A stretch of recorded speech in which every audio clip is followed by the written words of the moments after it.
The ramp came down, and the first soldier of the Irith Dominion touched the surface of the crush world, and the sound his leg made carried all the way up into the hold where Tessarene Aloth stood braced against a strut, watching the instruments she had begged them to read. It was not a loud sound. That was the part she would remember. A wet cartilaginous crack like a green branch folded past its limit, and then the soldier folded too, going down onto the ramp with his own weight driving through him. His name sigil was Varric of the 9th Talon, a decorated boarder, a veteran of 4 subjugations, and he had crossed the threshold of the ramp with his chest high and his sidearm holstered, because the survey had promised him a soft world, a green world, a garden. He lay across the ramp now and did not get up, and the noise that came out of him was not a battle cry. It was the noise of an animal that has just learned its body will no longer obey it. Aloth's own bones ached. She had stayed inside the compensation field of the dropship, where the deck plating pushed back against the planet and kept the weight of them survivable, and even here at the edge of the field she could feel it, the terrible downward hunger of the ground, reaching up through the metal for her. Beyond the ramp, past the shimmer where the field ended, the full pull of the world waited. 9. The survey had graded this place threshold 9, and 9 was the last number on the scale, the number that meant no landing, ever, under any flag for any prize. She had drafted that grade herself. She had signed it, and a submarshal 3 ranks above her had read it and called it timidity. "Get him up," said the submarshal. Vorong stood at the head of the hold in the blackened copper of the Dominion's line command, and he had not stepped past the field boundary either, though he wore the posture of a creature who believed himself immune to consequence. He was tall even for Irith. They were all tall, all long-boned and light, a species that had risen on a world where the ground barely held them, where they had glided between spires on membranes their ancestors still carried folded along their arms. On Ethon they weighed almost nothing. On Ethon a soldier could leap the width of a plaza and land without bending a knee. That lightness had carried the Dominion across 9 subjugated systems. It had never once, in all that conquest, met a world that weighed more than it could lift. "Submarshal," Aloth said, "his leg is broken. Standing on it will drive the bone through the socket. Then he will stand on the other one." Vorong did not look at her. He was looking out the open ramp at the world they had come to take, and the world looked back at him with a wide brown basin under an enormous, aching blue sky, mountains white at their crowns, a wind moving across dry grass in long silver waves. "Survey cast. You have been wrong about this place since the first pass. You graded it beyond landing on the strength of a number. I have taken worlds your cast graded beyond landing. I will take this one before the light turns, and I will let you carry the record home so that the cast learns what its numbers are worth." 2 troopers went down the ramp to lift Varric. They were careful. They had been briefed, everyone in the echelon had been briefed, that the gravity of the target was high, that they should move deliberately, that the compensation harnesses woven through their armor would carry a share of the load. The harnesses hummed as the 2 soldiers crossed the field boundary, and the full weight of threshold 9 came down on them, and Aloth watched their long bodies compress, watched their strides shorten to a shuffle, watched the confidence go out of their limbs in the space of a single step. They reached Varric. They bent to lift him. One of them, bending, put a hand down to brace, and the wrist gave way under nothing more than the weight of his own leaning body. And now there were 2 soldiers on the ramp making the animal noise, and the third stood over them swaying, and the harness on his back screamed a thin overload note into the enormous, indifferent air. "Compensation is failing," Aloth said, quiet, into the record she was keeping whether the submarshal wanted it or not. "Field harnesses rated for 0.4 standard. Ambient here is measured at 1.01. They are carrying 2.5 times their design load, and the world is carrying the rest." "Enough," said Vorong. But the world was not enough. The world was barely started. 200 kilometers south and 400 meters higher, Del Marsh was carrying a man on her back up a scree slope, and she was not thinking about aliens, because she did not yet know there were any. She was thinking about her footing.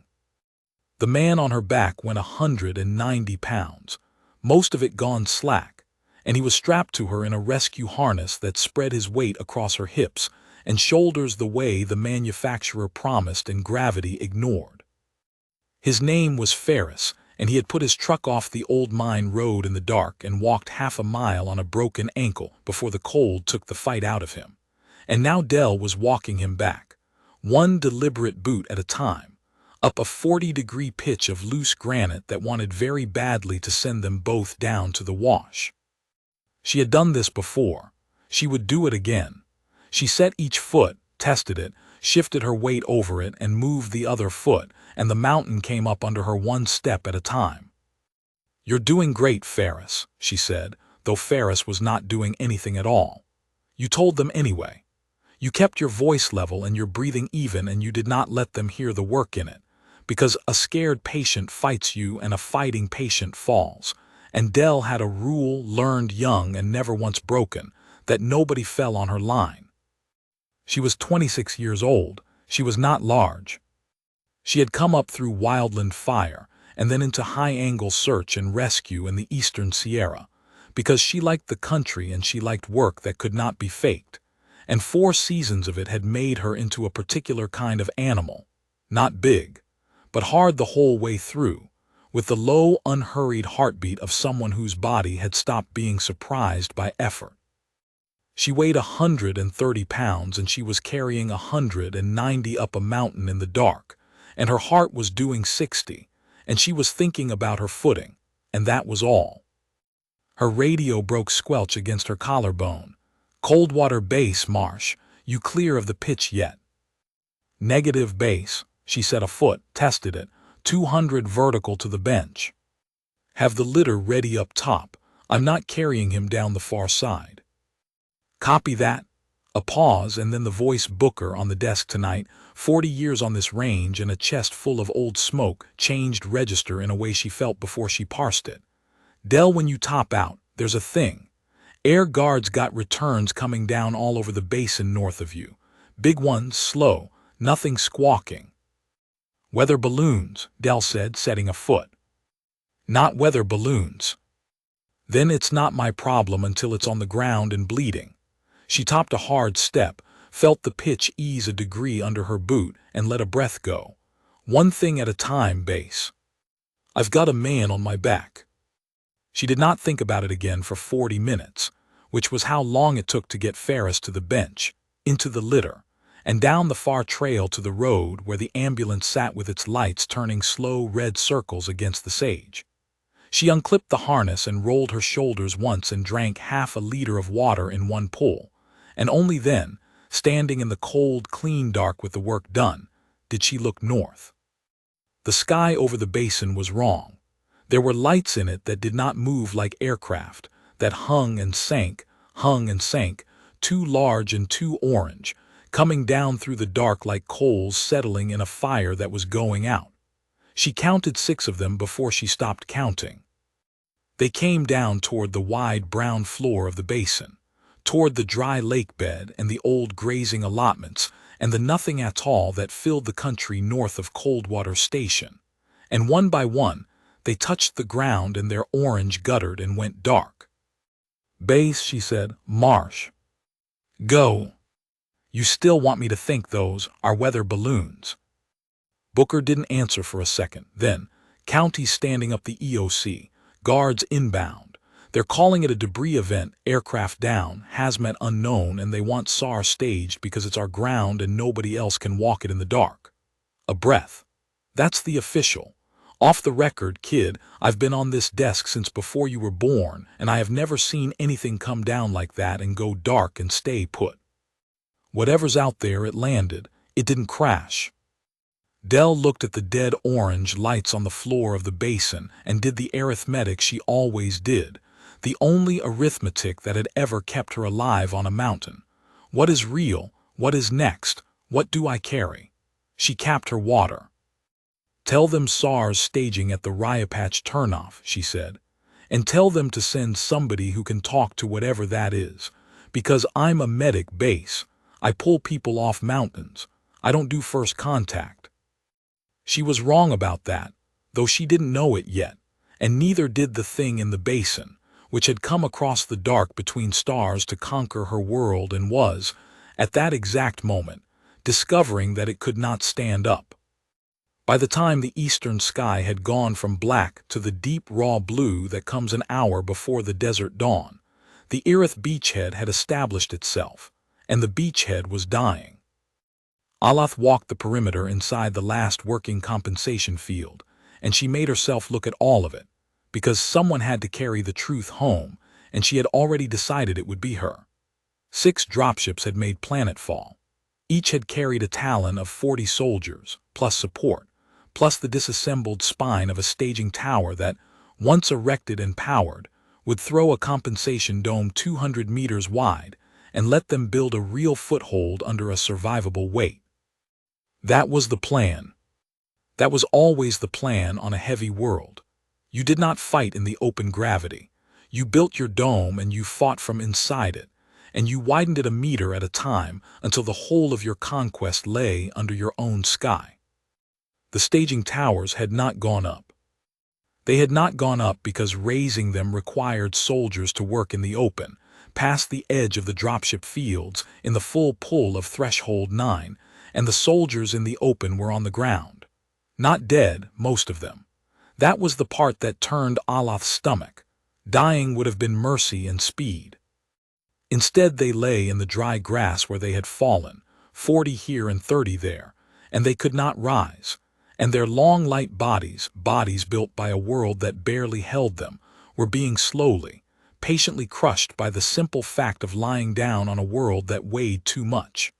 A soldier lying on his back on Ethon could breathe with ease.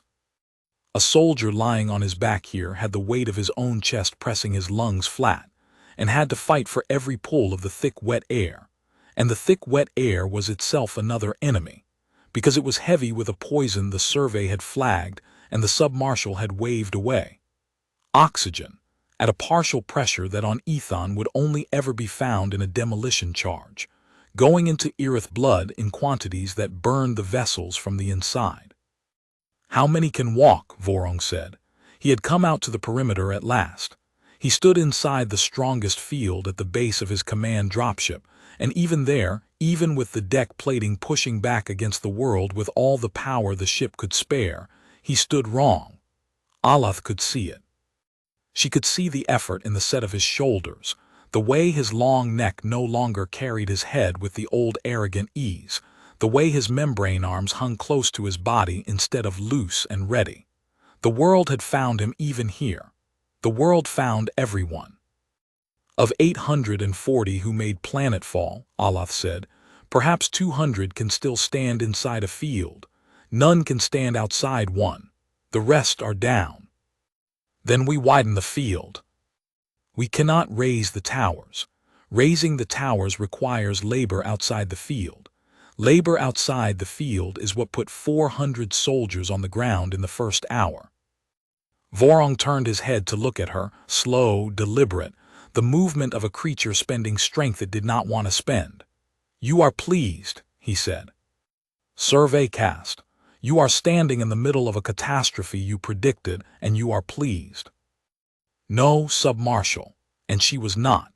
That was the thing he would never understand, the thing his whole cast of line commanders would never understand, that being right about a horror bought you nothing but a clearer view of it. "I graded this world beyond landing so that 840 soldiers would never touch it. I failed to make the grade mean anything. There is no pleasure in that. There is only the record."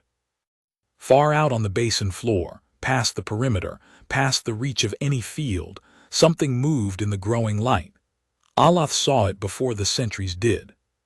A vehicle ground-bound, wheeled, primitive, throwing dust, came in slow along the dry lakebed from the south, and stopped a cautious distance out, and sat there with its lights burning, watching. And then a hatch on its side opened, and a native of the Crush world stepped out onto the surface of its own killing planet and stood up, and stretched its back as though the standing cost it nothing at all, and began, without hurry, to walk toward the dying army of the Irith Dominion. Alath watched the small, upright shape come on across the ground that had flattened 400 of her soldiers, and she felt something move through her that was older than fear and colder than despair. It was the survey caste instinct, the one that had made her sign a grade no sub-marshal would honor. It looked at the little striding creature, and it understood, all at once and all the way down, what kind of thing evolves upright and unhurried on a world graded 9. Sub-marshal, she said, one of them is coming, and it walks as if the world weighs nothing. Del walked out ahead of the trucks because that was the job, and because she was not going to send a 19-year-old volunteer to be the first face a downed something or other saw. The guard was still 40 minutes out.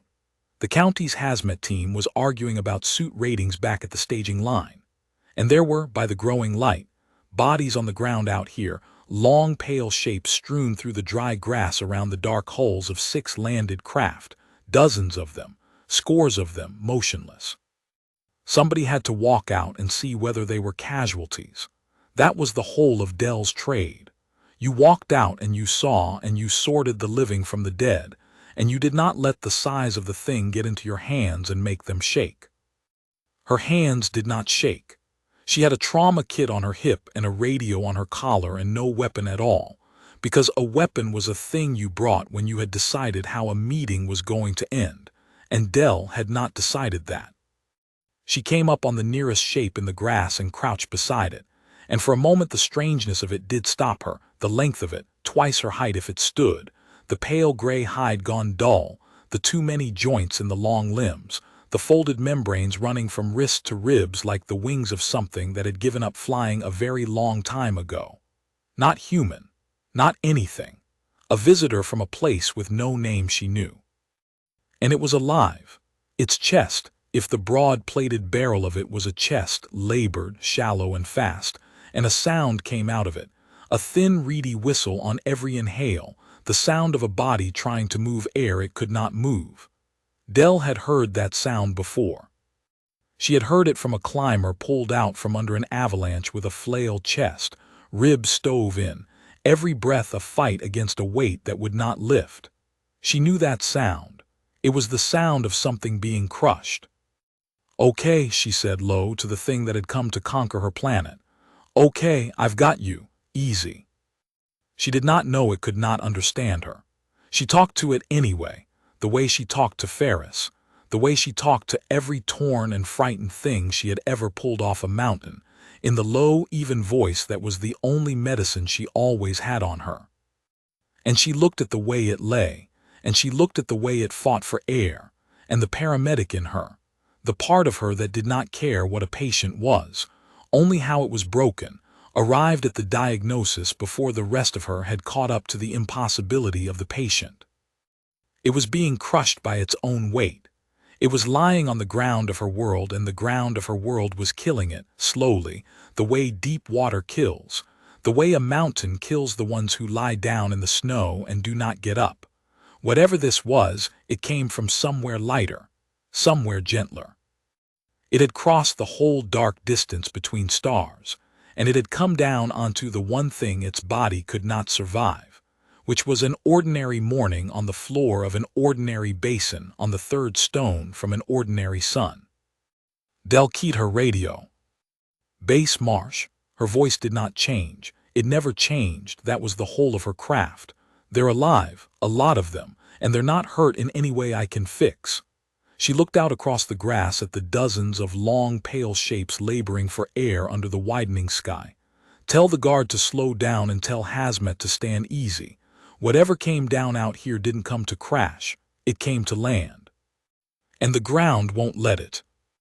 The native stopped 10 paces out and crouched beside a downed soldier of the 2nd Talon, and Alath, watching through the command dropship's optics, saw the small creature do a thing that made no sense to her at all.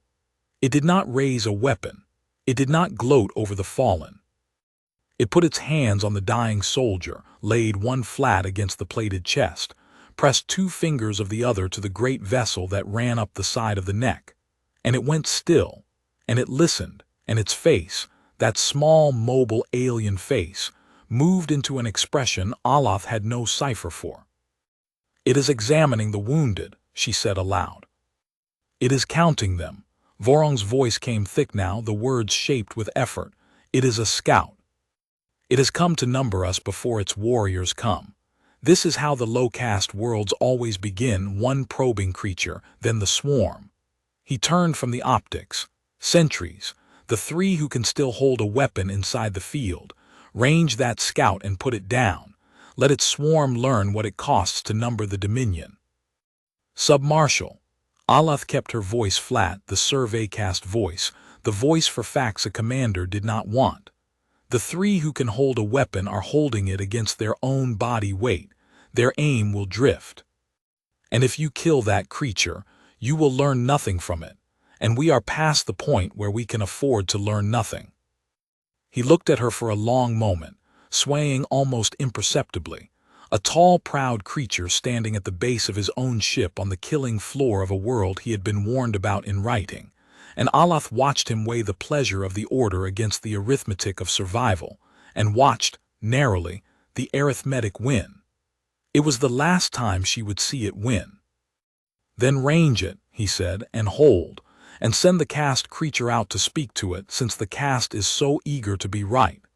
His membrane arm lifted a hand's width and fell again, too heavy to complete the gesture. "Go, Tessarine. Go and stand in the open, in the full weight of your beloved 9, and tell me what your numbers feel like." So Aloth went out. She had known it would be bad. She had graded 100 worlds, and she had stood, in the safety of survey ships, and looked down at gravity wells that would fold an Earth flat, and she had believed she understood what the numbers meant. She had not understood.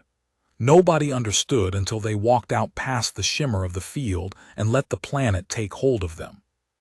The first step past the boundary drove her down onto the balls of her feet and buckled her knees and sat her whole skeleton down hard inside her hide, and the breath went out of her, and the thick poisoned air came in to replace it and would not fill her. And she stood there swaying at the edge of the field with her long body screaming from crown to soul, and understood, at last, in her own bones, the meaning of the grade she had signed. She weighed 2.5 times what she had ever weighed in her life. Every step was a fall she caught. Her hearts, Erith had too, in series, hammered out of rhythm trying to push blood up a column that suddenly stood twice as tall against her. Her vision narrowed and grayed at the edges. And through the gray tunnel she made herself walk, one caught fall at a time, out across the grass toward the small, upright native, because the record needed this, because someone had to stand in the open and face the thing that lived here, and because she would be damned to the cold between stars before she let Kes Vorong say the survey cast had graded a world it was afraid to touch. The alien that walked out to meet Del was the first one she had seen upright, and upright it was terrible and it was pitiful in the same breath. It stood twice her height, and it moved like a man wading chest-deep in a current, every step a slow, deliberate war against something that was winning. It came out from the shimmering edge of one of the craft, out into the open grass, and the instant it left that shimmer its whole long body sagged as though a hand had pressed down on it from the sky, and it caught itself, and it kept coming, and Del watched it spend an amount of effort on each stride that she would have spent on a sprint uphill in full gear. She stood up slow so as not to spook it and held her empty hands out from her sides. She did not know if the gesture meant anything to it. She made it anyway. The thing stopped a few paces off. Up close its face was a horror of the wrong number of everything, too many small dark eyes in an arc across the brow, a breathing slit that flared and shut, working for air. But there was something behind the arc of eyes that Del recognized, because she had spent 4 years reading it on human faces at the worst moments of their lives. It was the look of someone doing math they did not like the answer to. It was intelligence, cornered. For a moment neither of them did anything. The wind moved the grass. Somewhere south a truck door slammed. The alien swayed, caught itself, and lifted one long trembling arm, and Del tensed, but the arm did not reach for a weapon. It turned, slow, agonized, and pointed back at the scores of pale shapes strewn across the grass, the fallen soldiers, the crushed and laboring bodies of the invasion. Then it turned the same arm and pointed at Dell at her legs, at her feet, planted easy on the ground. And it made a sound, low and reedy, and shaped with obvious deliberate care, 3 falling notes, over and over, that Dell would only understand hours later when the linguists had a machine on it, and that she understood in her gut right then anyway. It was asking her how. How do you stand? How does your body not fold? How are you walking around, small soft creature, on the world that is killing my army where they lie? Yeah, Dell said quietly. I know. It's a lot, isn't it? She crouched again, slow, and unclipped a bottle of water from her pack and set it on the ground in the space between them, and rolled it gently with her fingertips so it came to rest against the alien's trembling foot. That's water. It's about the only thing I've got that won't make things worse. I don't think there's a single thing in my kit that's going to help you, friend. You're not bleeding and you're not broken. You're just heavy, and I can't fix heavy. The alien looked at the water bottle. It looked at Dell, and then its legs, which had carried it out into the open on nothing but will, reached the end of what will could buy, and it went down, not falling, exactly, but lowering, folding itself to the ground with the last of its control, so that it landed sitting rather than sprawled. A long gray creature sitting in the dry grass of a foreign world with its chest heaving and 8 small eyes fixed on the little upright native who could not fix heavy. Dell knelt beside it. She did not touch it. She just stayed, the way she stayed with everyone, and she keyed her radio with her chin. Base Marsh. First contacts made. It's non-hostile or it's too crushed to be hostile. I can't tell which, and right now it doesn't matter. She watched the alien breathe. Get me the linguists and get me somebody from the guard who outranks a captain, because I'm about to have 300 casualties out here that nobody on Earth knows how to treat, and the only treatment I can think of is a spaceship with the gravity turned down, and I don't have one of those on the truck. Aloth sat in the grass of the crush world across from the small native and made her record, because the record was the only weapon she had left. The native had given her water and had not killed her. It had knelt beside her when she went down and had done nothing but stay, watching her breathe, its small blunt face doing the thing that Irith faces could not do, moving through a dozen shades of meaning in the space of a breath. She had asked it how it stood. She had not expected an answer. But the creature had understood the question, she was certain of it, certain in a way she could not have defended to the submarshal, and its answer had been to put its hand flat on the ground between them, on the killing ground itself, and press down as if to say, This is where I live. This is nothing to me. That was the moment the last of Aloth's professional composure left her, and something worse and clearer took its place. Because she had graded 100 worlds and she had signed 100 grades, and never once in all of it had she truly grasped what a grade of 9 implied about the things that lived under it. A world was not just a weight.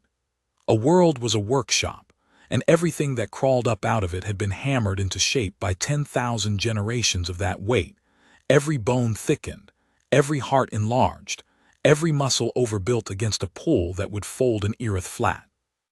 The Dominion had spent its whole history conquering the light worlds, the gentle worlds, the gardens, and it had come to believe that lightness was the natural condition of life, and that the heavy worlds were simply empty, simply forbidden, simply 9.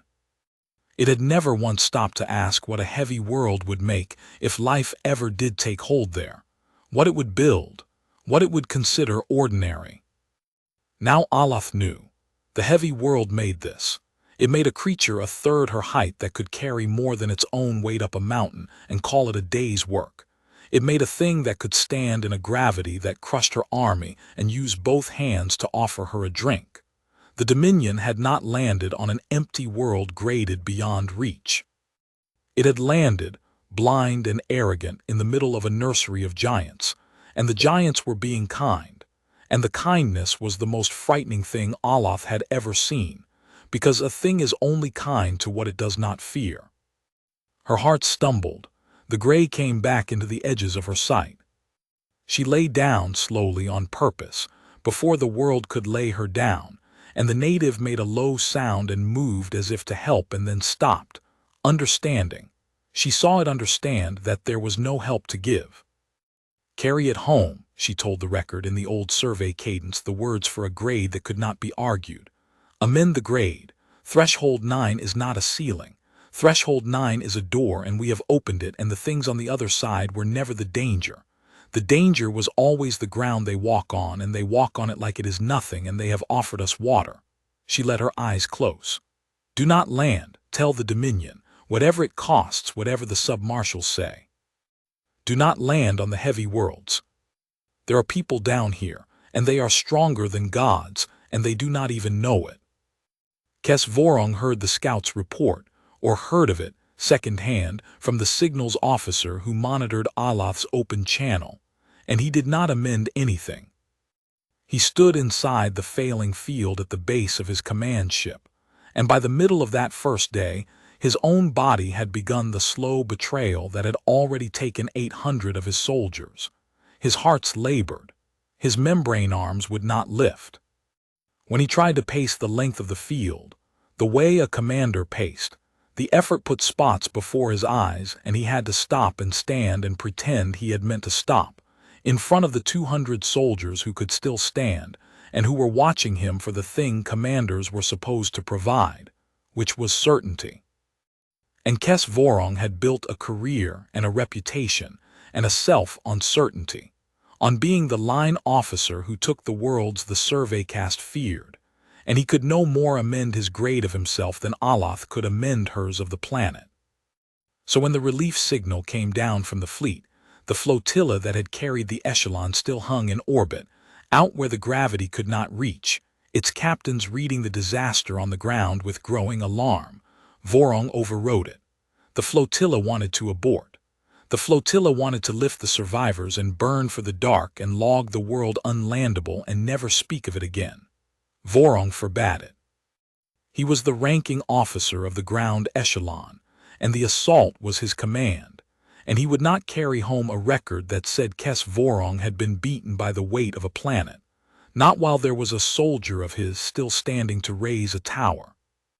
"The towers will go up," he told the flotilla, in the flat, unanswerable voice of line command. "We will raise a dome, and we will fight from under it, and we will widen it until this basin is ours, and then the next basin, and then the world. The natives are soft.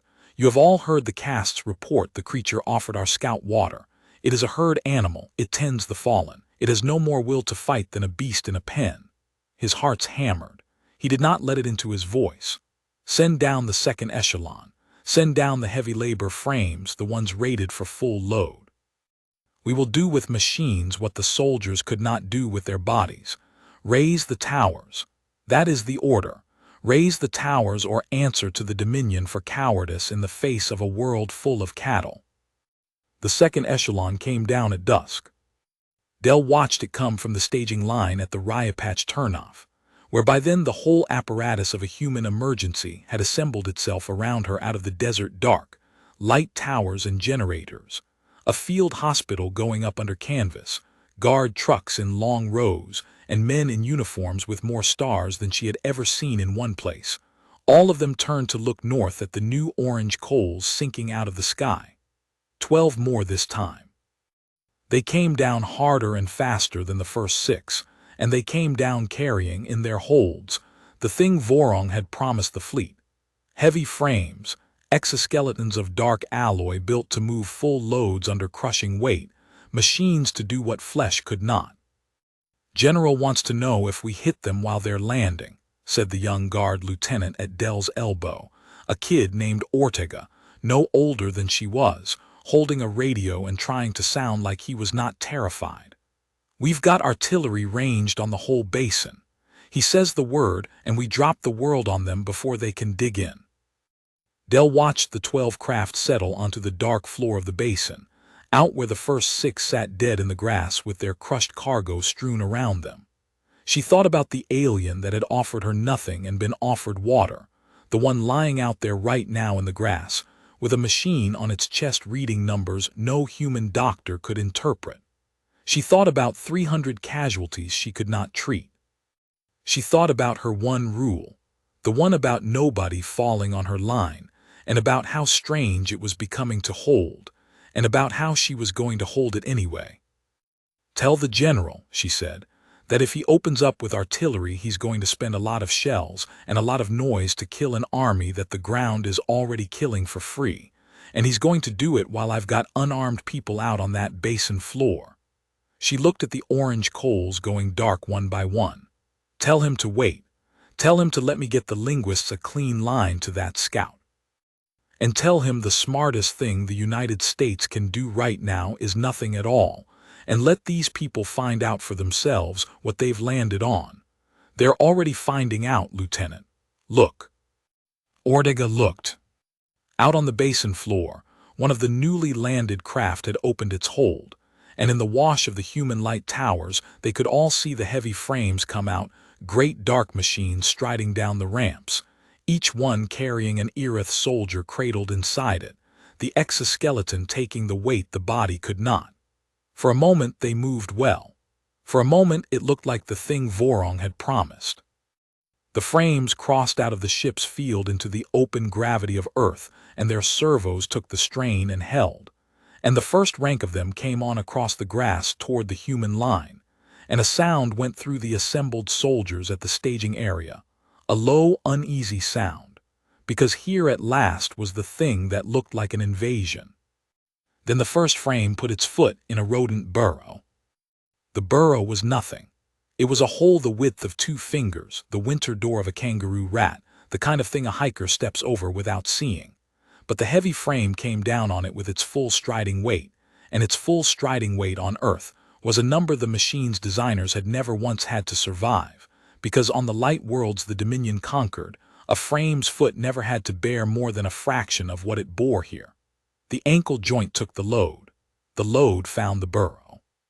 The foot rolled, and the frame's own momentum, all that mass, moving under all that pull, carried it over sideways, and it went down in the grass with a shriek of overstressed alloy, and it did not get up, because a machine on its side in one gravity of load is a machine trying to bench press 2.5 times what it was built to lift, and it could not, and it lay there with its servos howling and its pilot screaming inside it until the servos burned out, and then there was only the pilot screaming. Dell watched it happen and felt no satisfaction, which surprised her a little. She had expected to feel something, watching an invasion trip over a rat hole. What she felt instead was the flat clinical attention she felt over a patient, the sense of a system failing along the exact fault line you would have predicted if you had known where to look. The frames were built for load, but they were built for load on the smooth, engineered plazas of a light world, load applied straight down through a joint that never had to survive a stumble. Earth did not offer smooth. Earth offered burrows and stones and gopher mounds, and the 10,000 small unevennesses of ground that living things had spent an age churning up, and every one of those unevennesses turned the frame's own strength against it. On a light world you could be clumsy and survive. On a heavy world clumsiness was fatal, and the frames, for all their power, had never been taught to be anything but clumsy, because they had never had to be. More frames came down the ramps. They had seen the first one fall. They came on slower, testing the ground, and for a while it worked. A rank of them advanced across the flattest part of the basin floor at a careful crawl, servos whining, and the human line tensed, and General Aldous Crane, 61 years old and 30 of those spent preparing for a war that had never come until tonight, stood at the head of his soldiers and prepared to give the order Dell had asked him not to give. He did not give it. He did not have to. The weather gave the order for him. The storm had been building over the White Mountains all afternoon, the way the big dry country storms build, towering up white and then bruise dark, and it came down off the range at dusk with the suddenness the country was known for, a wall of wind and then a wall of rain, cold rain, the first hard rain the basin had seen in a season, sweeping south across the open floor in a gray curtain. The humans at the staging line put up their hoods and kept working. Dell had seen 100 of these. She zipped her shell and turned her back to the wind and did not stop what she was doing. It was weather. You worked in weather. That was the whole of it. For the Irith, it was the end of the world. The rain hit the advancing frames and the open ground turned in minutes from packed dust to slick clay, and the careful crawl became a slide. Frames went down all along the line, their feet skating out from under them, their bodies coming apart under loads that doubled every time they tried to catch a fall. And the soldiers who had come down in the second echelon still on their own 2 feet, the ones not yet in frames, the ones who had walked out to hold the line while the machines advanced, the rain hit them, and did what the rain does on a heavy world, which is add weight. Their armor drank it. Their membranes, folded along their arms, filled and sagged. Water is not heavy on a light world. Water is barely anything on a light world. On Earth, in one full gravity, a soldier's soaked gear added a share of load that his failing body simply did not have left to give. And the second echelon went to the ground in the rain beside the first, and the wind drove the cold rain across all of them, the crushed and the drowning and the ones still screaming inside their broken frames. And above it, all the human light towers burned steady and white and did not so much as flicker. Del keyed her radio. "Base Marsh, it's raining on them." "Say again." Booker's voice back at Coldwater, warm and dry and 40 years deep in this country. "The invasion," Dell said, watching the gray curtain sweep across the dark basin where an interstellar army was being pressed flat by an ordinary spring squall. "It's raining on them. And I don't think they've ever seen rain fall in this much gravity before. I don't think they knew water could weigh this much." She wiped the rain off her face with the back of a wet glove, the way she had 10,000 times, without thought, and turned back to her work. "Get me the linguists. I want to talk to that scout again before the cold finishes what the rain started. Somebody out there needs to tell the rest of them to stop coming down, because we're not doing anything, Base. That's the part they're going to have to understand. We're not even fighting them. It's just Tuesday out here, and they're dying of Tuesday." There was a wash that ran along the eastern edge of the basin, dry for 11 months of the year, a broad shallow scar of sand and cobble that the maps did not even name, and when the storm came off the White Mountains, it did what desert storms do, which is take a season of rain and pour it down 100 dry drainages at once, and the wash that had been dust at dusk was running bank to bank by full dark, a cold brown flood 2 feet deep and moving fast. The kind of flash water that drowns more people in that country than the cold and the falls combined. To a human, it was a hazard you read and respected and stayed out of. To the last handful of Irith frames still moving after the storm, trying in their blind, failing way to fall back from the open ground toward the shelter of the dropship fields, it was a wall they did not know how to see. The lead frame went into the wash at a stride, the way it would have crossed a dry channel on any of 11 conquered worlds, and the water took it. Not by force. The flood was only 2 feet deep. A child could have waded it, but by weight, the old enemy, the only enemy. The frame's foot came down on the cobbles under the running water, and the cobbles rolled, slick and shifting, and the frame's own striding mass, all of it, drove down onto a foot that suddenly had no purchase, and it went over. And a frame that goes over in a flood on a heavy world is a frame trying to lift itself and its pilot and the drag of moving water all at once, out of a channel, in one full standard of gravity, and it could not, no machine could. And the servos howled and burned, and the frame lay in the shallow cold flood on its side, with its pilot sealed inside it, and the brown water sliding over the transparent canopy an inch from his face. Booker found him. Booker had come down the eastern track in the crew truck with a load of blankets, running the perimeter the way the old hands did, watching the ground, and his headlights caught the frame on its side in the wash with the water breaking white around it. And he got on the radio, and he got out of the truck, and he went down the bank at a careful sideways shuffle, 63 years old and 40 of them in this country. And he waded into the flash flood that had killed an alien war machine, and put his gloved hand flat on the canopy, so the thing sealed inside it could see there was someone there. "I see you," Booker said to the wide dark eyes staring up at him through the water-sheeted canopy. "I see you, son. Hold still. Water's not going to get you, you hear? It's only knee-deep. It killed your machine, but it's not going to get you, because I'm standing in it right now and it's not even to my hip. Hold still and let me find the latch." He could not find the latch.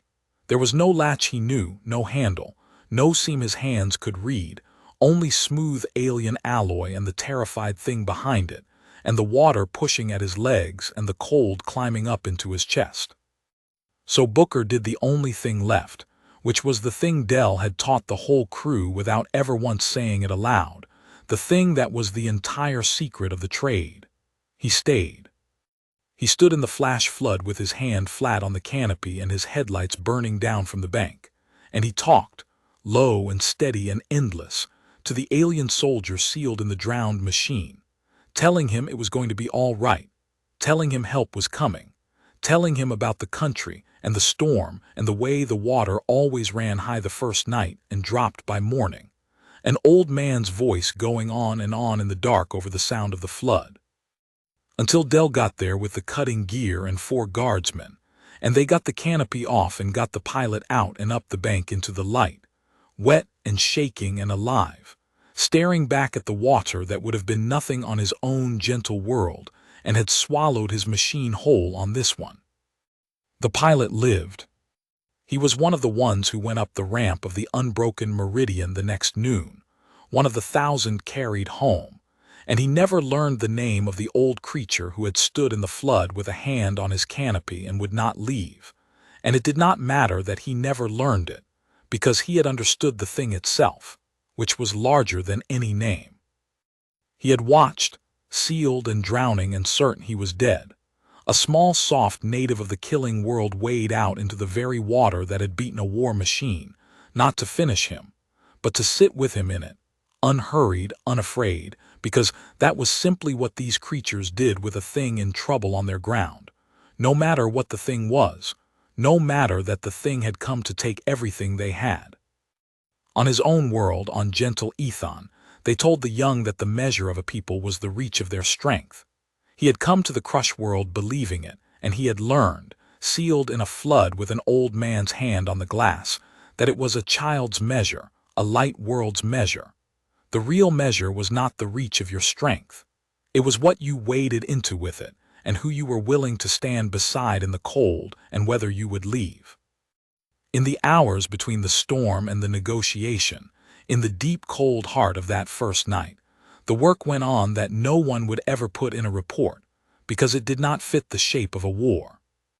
Dell ran it the way she ran a mass casualty scene, which was the only way she knew how to run anything. By triage, by walking the ground, by putting the right hands on the right problem and not letting anyone stand still long enough to be afraid.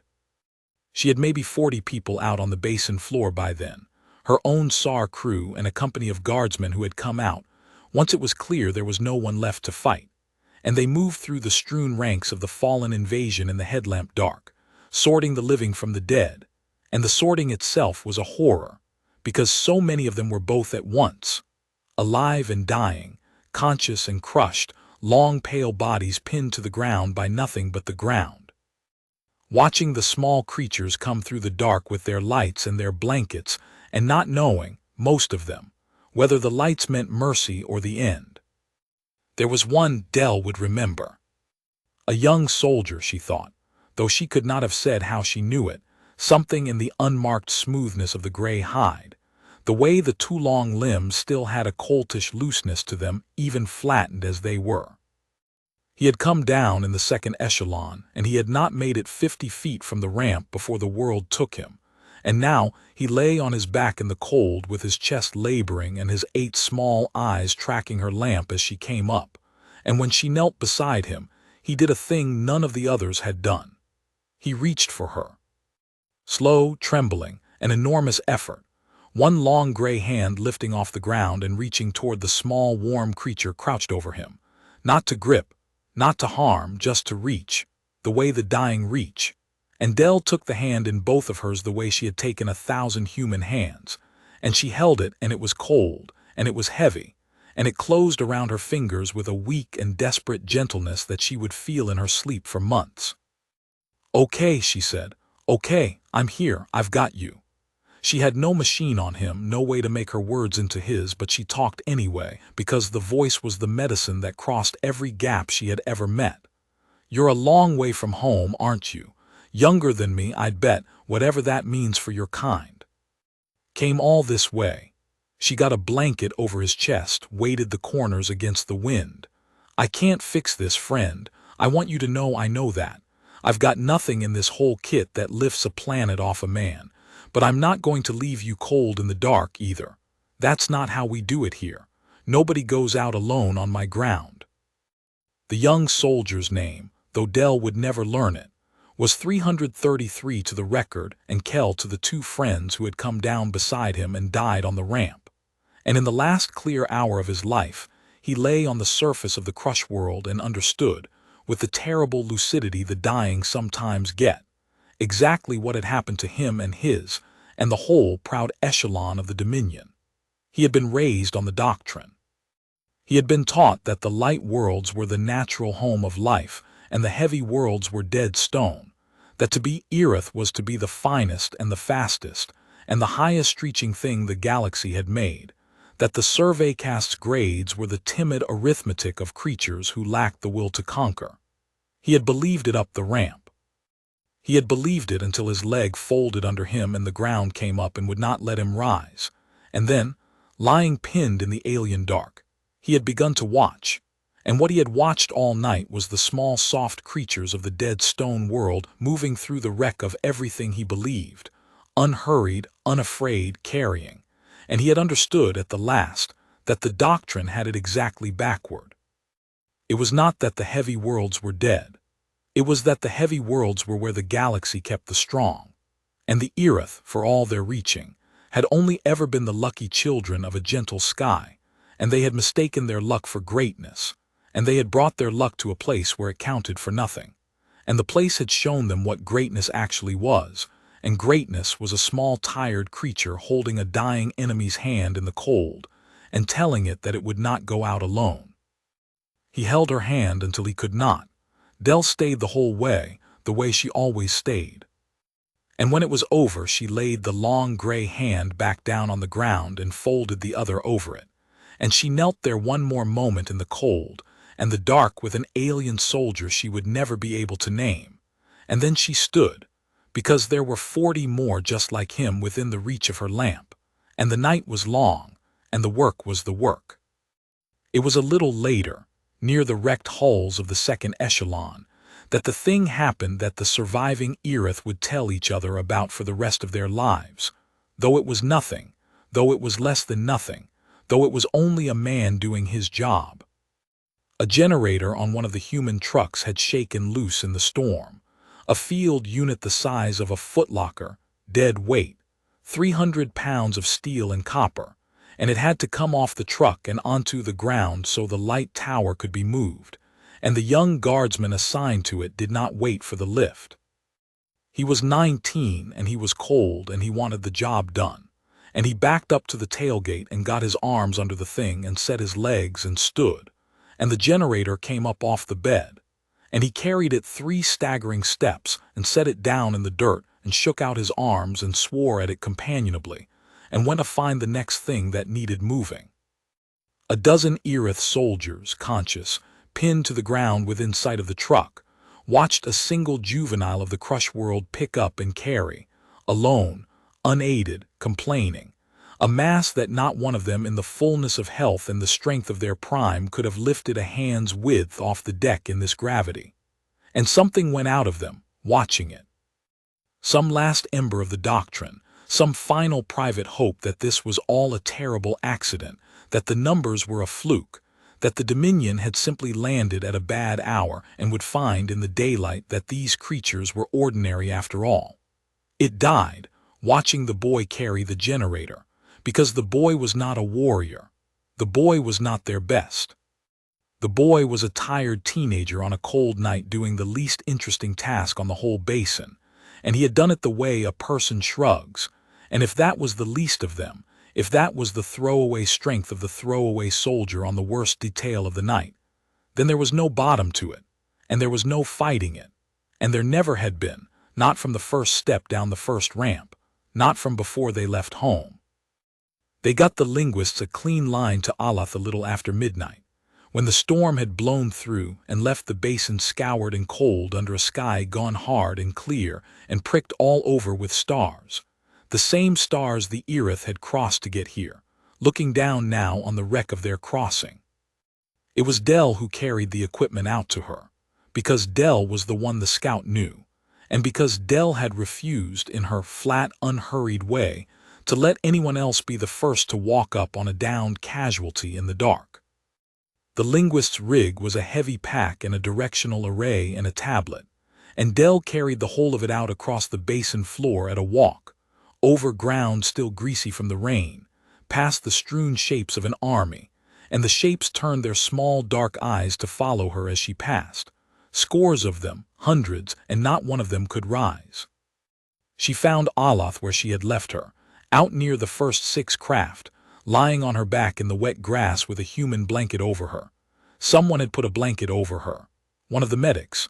A foil emergency blanket weighted at the corners with stones so the wind would not take it, and the scout was still alive, still breathing her thin, reedy breath, still keeping, Dell somehow knew, her record.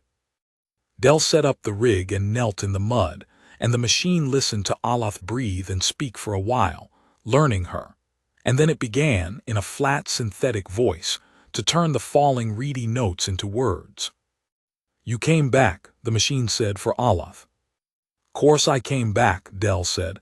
"You're my patient, even if I can't do anything but put a blanket on you."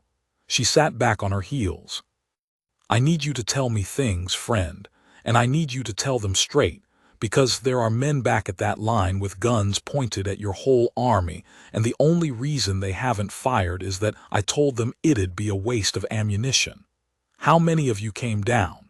How many are still up there? And what does it take to make the ones up there stop coming?" The machine listened to Alath for a long time, then it spoke. 840 came down in the first landing, 400 more in the second.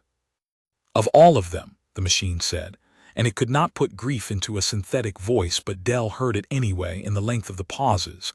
"Perhaps 300 still live, and none of them will live long, because your world is pressing the breath out of them and burning their blood with its air, and there is no medicine on your world or mine that lifts the weight of a world. In orbit there are 9 more ships. Each carries an echelon. The one who commands us on the ground is named Kes Vorong, and he has forbidden the ships to leave, and he has ordered them to keep landing because he cannot carry home a record that says he was beaten by the ground." The pauses lengthened. "He will keep sending them down, medic, rank by rank, into this. He would rather feed the whole dominion to your gravity than write the word that means he was wrong. I have served the survey cast my whole life. I graded this world beyond landing. He called me a coward for it. And now I am lying in your mud under your kind blanket, listening to my people die of standing up, and I cannot make him stop." Dell was quiet for a moment. Out at the human line, a mile south, the light towers burned. Above them, somewhere past the hard, bright stars, 9 ships hung with an army in each, and a commander who would spend them all before he would spend his pride. "Okay," Dell said. "Then here's what we're going to do. You're going to help me talk to your ships, not your commander, your ships. The captains up there who can see the same numbers you can see and who don't want to feed their people to my planet any more than I want to watch it happen." She started repacking the rig. "Because I've done this before, friend. Not with aliens. But I've talked a lot of scared people down off a lot of bad decisions, and the trick is always the same. You don't argue with the man who can't back down. You find the people around him who can, and you give them a way to live that lets them keep their faces. That's all a rescue ever is. You give somebody a way to come down off the mountain without it being the worst day of their life." She stood, shouldering the pack, and looked south toward the line and north toward nothing and up toward the ships she could not see. "Now, tell me how to raise your fleet." And tell me the commander's name again, slow, because before this is over I'm going to need to talk to him too, and when I do, I want to get it right." Kesvorong learned that his scout was speaking to the enemy an hour before dawn, and he did the thing that cornered commanders do, which is mistake motion for command. He could no longer walk. That was the truth he carried inside the field at the base of his command ship, the truth he let no soldier see. The sub-marshal of the ground echelon could no longer cross the length of his own compensation field without his heart stumbling and the gray coming down over his sight. He gave his orders now from a frame, one of the heavy labor exoskeletons, brought inside the field and fitted around him, so that the machine could hold up the commander the way the commander could no longer hold up himself. He told himself it was efficiency. He told himself it was dignity. It was neither. It was a proud creature being carried by a machine in front of soldiers who had been taught their whole lives that an Irith who could not carry himself was already dead, and every one of the 200 who could still stand knew it, and none of them said it, and the not saying filled the field like a held breath. "The scout is a traitor," Vorong told them from inside his frame, in the flat voice of line command. "The scout has given our numbers to the enemy and counseled our ships to flee. This is what the survey cast is. This is what caution always becomes, given time and a soft world to rot in. But we are not the survey cast. We are the line, and the line takes the ground." His frame servos whined as he turned to face the human light towers burning a mile to the south. The natives have gathered at that light. Their commanders, their machines, their strength, all of it at that light. We will take it. Every soldier who can stand, every frame that can walk. We go now in the dark, before their sun makes us heavier, and we put our hands on their command and we hold it. And then the ships will see that Kesvorong was not beaten, and the record will say what I say it says. Form the assault. They formed the assault. 200 soldiers who could still stand, and 40 frames that had not yet fallen, and they went south across the basin floor in the last of the dark, toward the human line, and it was the bravest and most useless thing Aloth had ever watched, and she watched all of it, lying in the mud with the record running, unable to rise and unable to look away. They did not make it a mile. A mile on the crush world in the open gravity, with hearts already failing and blood already burning. A mile was a distance the healthiest of them could barely have walked, and they were not the healthiest. They were the last of the standing, and they carried weapons that added weight and wore armor that added weight and moved across ground that turned every stumble into a fall and every fall into a slow crushing. And they died along that mile, one by one and then in clusters, going down in the dark grass. Until only the frames were left moving, 40 dark machines striding on toward the light with their pilots failing inside them, and then 30, and then a dozen, as the ground found the frames the way the ground found everything. But a dozen frames reached the human line. And a dozen frames, striding, servos howling, pilots half-conscious, were still a dozen frames, and the weapons they carried were real, and the assault that could not conquer a basin could still, in its dying, reach out and take. Dell was at the field hospital when the frames hit the line, and the first she knew of it was the sound, not the crack of the human weapons, which came a moment later, but the shriek of overdriven alien servos, and then a concussion she felt in the ground through her boots. She came out of the medical tent at a walk, because she had learned long ago that running toward a bad scene only meant you arrived winded and stupid, and she took in the shape of it in one past the way she took in an accident. A frame down and smoking at the edge of the light, soldiers scattering, muzzle flashes stitching the dark, and a knot of guardsmen pinned behind a truck with a wounded man on the ground between them and the thing that had shot him. The man on the ground was Ortega, the young lieutenant. He had been standing at the edge of the light with his radio when the frame came out of the dark, and the frame's weapon had caught him across the hip and thigh. And now he was down in the open with his blood black in the light tower glare, and the frame 20 feet off, on its knees where the ground had finally caught it, its pilot dying inside it but its weapon arm still tracking, still hunting for something to take with it into the dark. Nobody could reach Ortega. The ones behind the truck could not cross the open without drawing the frame's fire, and the frame, kneeling, broken, its servos failing, was still between the light and the boy, and it would be some seconds yet before it stopped being able to kill. Dell crossed the open. She did not run, and she did not crouch, and she did not make herself small. She walked out into the light with her hands full of nothing but her kit, the same walk she used crossing a rock fall, the same walk she used topping out a pitch with a man on her back, unhurried, deliberate, her weight settled and even over her feet, and she went to Ortega and knelt in his blood and put her hands on the wound. The frame's weapon arm swung toward her. She did not look at it. She was reading Ortega's wound with her fingers, finding the bleeder, and she found it and she pressed, and she said in the low, even voice, I've got you, look at me. You're not going anywhere." And behind her a guardsman finally got a clean shot into the frame's failing power core, and the machine sagged, and its weapon arm dropped, and the pilot inside it made the reedy dying sound and then made no sound at all. Aloth, a half-mile back in the mud, saw it through the optics the linguists had left running, and she would think about it for the rest of her life. The small native had walked into the open, into the reach of a weapon that could have cut it in half, and it had not gone to fight the frame or to flee it. It had gone to a wounded one of its own, and it had knelt with its back to the killing machine, and it had put its hands into the wound, and it had held, and it had not once in all of it looked at the thing that could have killed it, because the thing that could have killed it was not the point. The wounded one was the point. And this, Aloth understood, was the answer to the question she had asked in the grass, the real answer, the one underneath the gravity: how do you stand? You stand because someone is down, and someone has to. That was the strength the heavy world had built, not the muscle. The muscle was only the tool.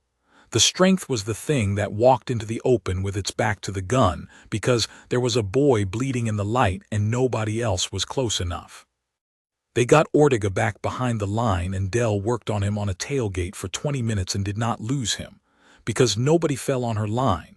And when it was done, and the bleeding was stopped, and the boy was breathing steady on his way to the helicopter, she stood up and stripped off her gloves and looked out at the basin, where the last of the assault lay dead and dying in the grass. 200 soldiers who had crossed the stars to die of walking a mile. And she felt the thing she had been holding off all night finally arrive, and it was not fear and it was not triumph. It was sorrow. A flat, tired, professional sorrow, the sorrow of a rescuer looking at a scene that never had to happen. "Base Marsh," she said. "The line held. We've got one wounded. He'll make it."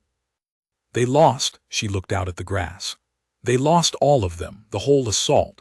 They walked into open ground in that gravity, and it killed them before we even had to. She was quiet a moment. "Get me that Fleet Channel base, the one the scouts set up. I don't care what time it is up there. I'm done letting that commander feed people to this basin one rank at a time.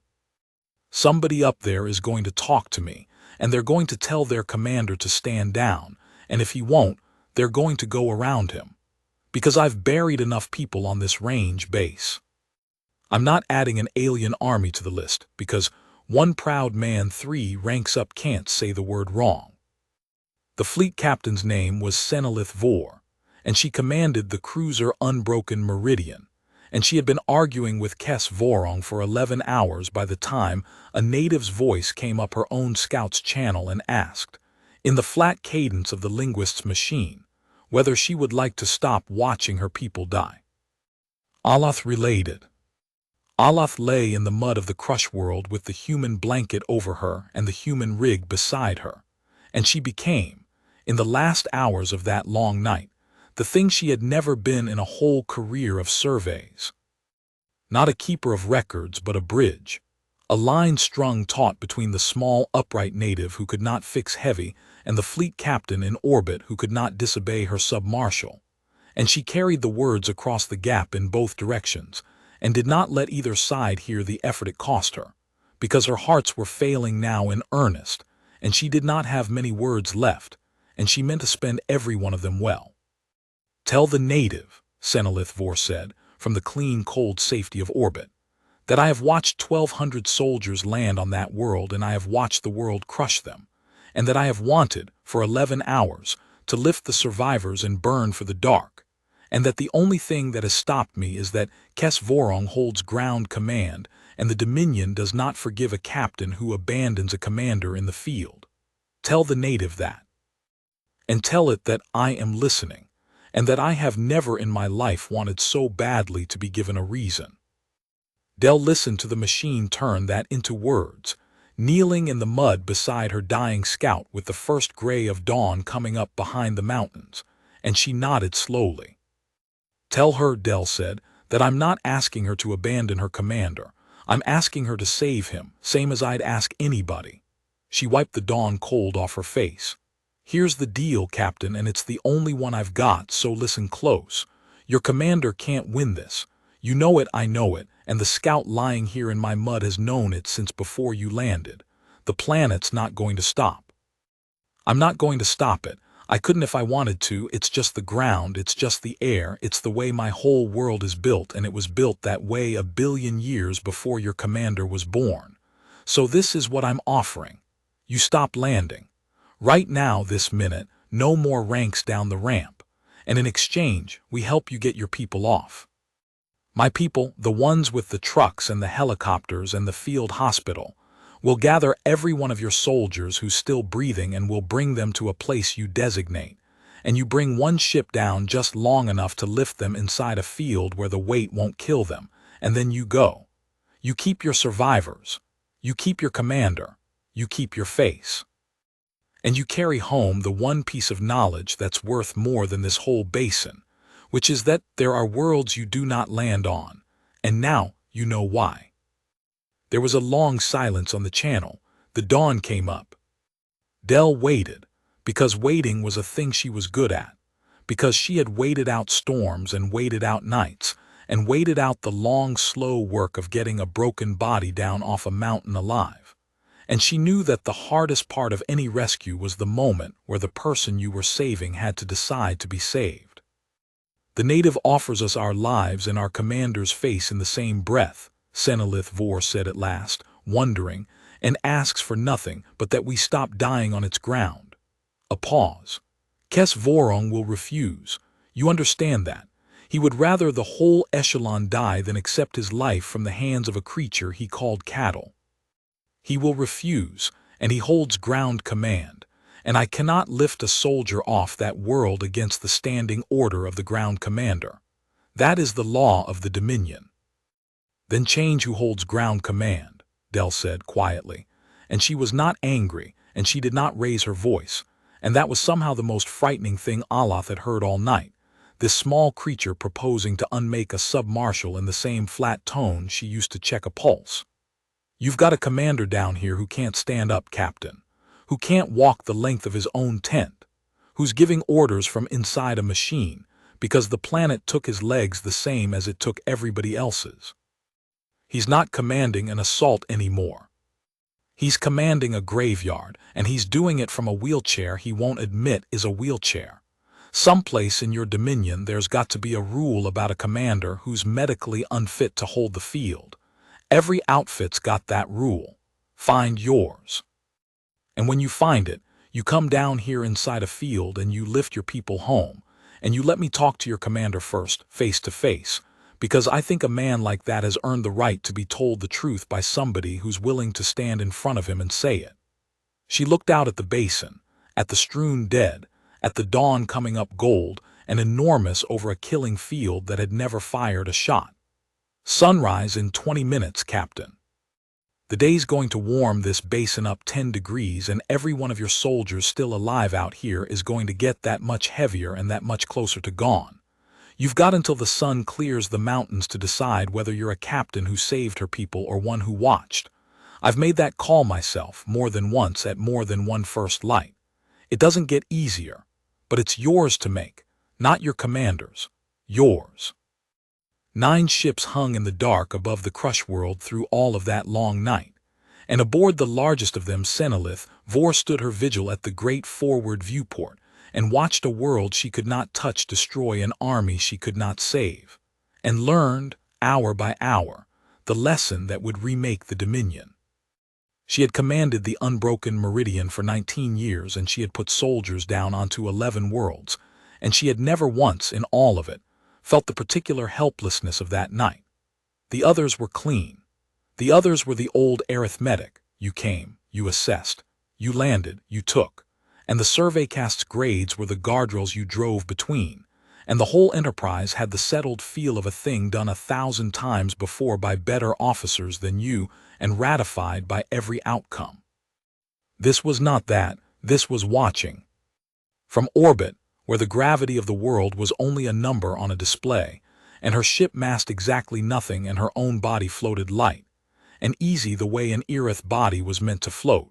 She looked down through the viewport at the night side of the planet, at the tiny cluster of heat that was the beachhead, and she read the telemetry coming up from the surface, and she could do nothing about any of it, because the one thing she could have done, lift them all, burn for the dark, was forbidden her by the standing order of a ground commander who could no longer stand.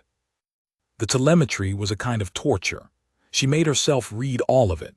Compensation harnesses failing across the echelon, one after another, each failure a soldier going to the ground. Cardiac telemetry from the frames, the doubled labor of Irith hearts pushing blood up a column that had suddenly grown too tall, the arrhythmias blooming and cascading.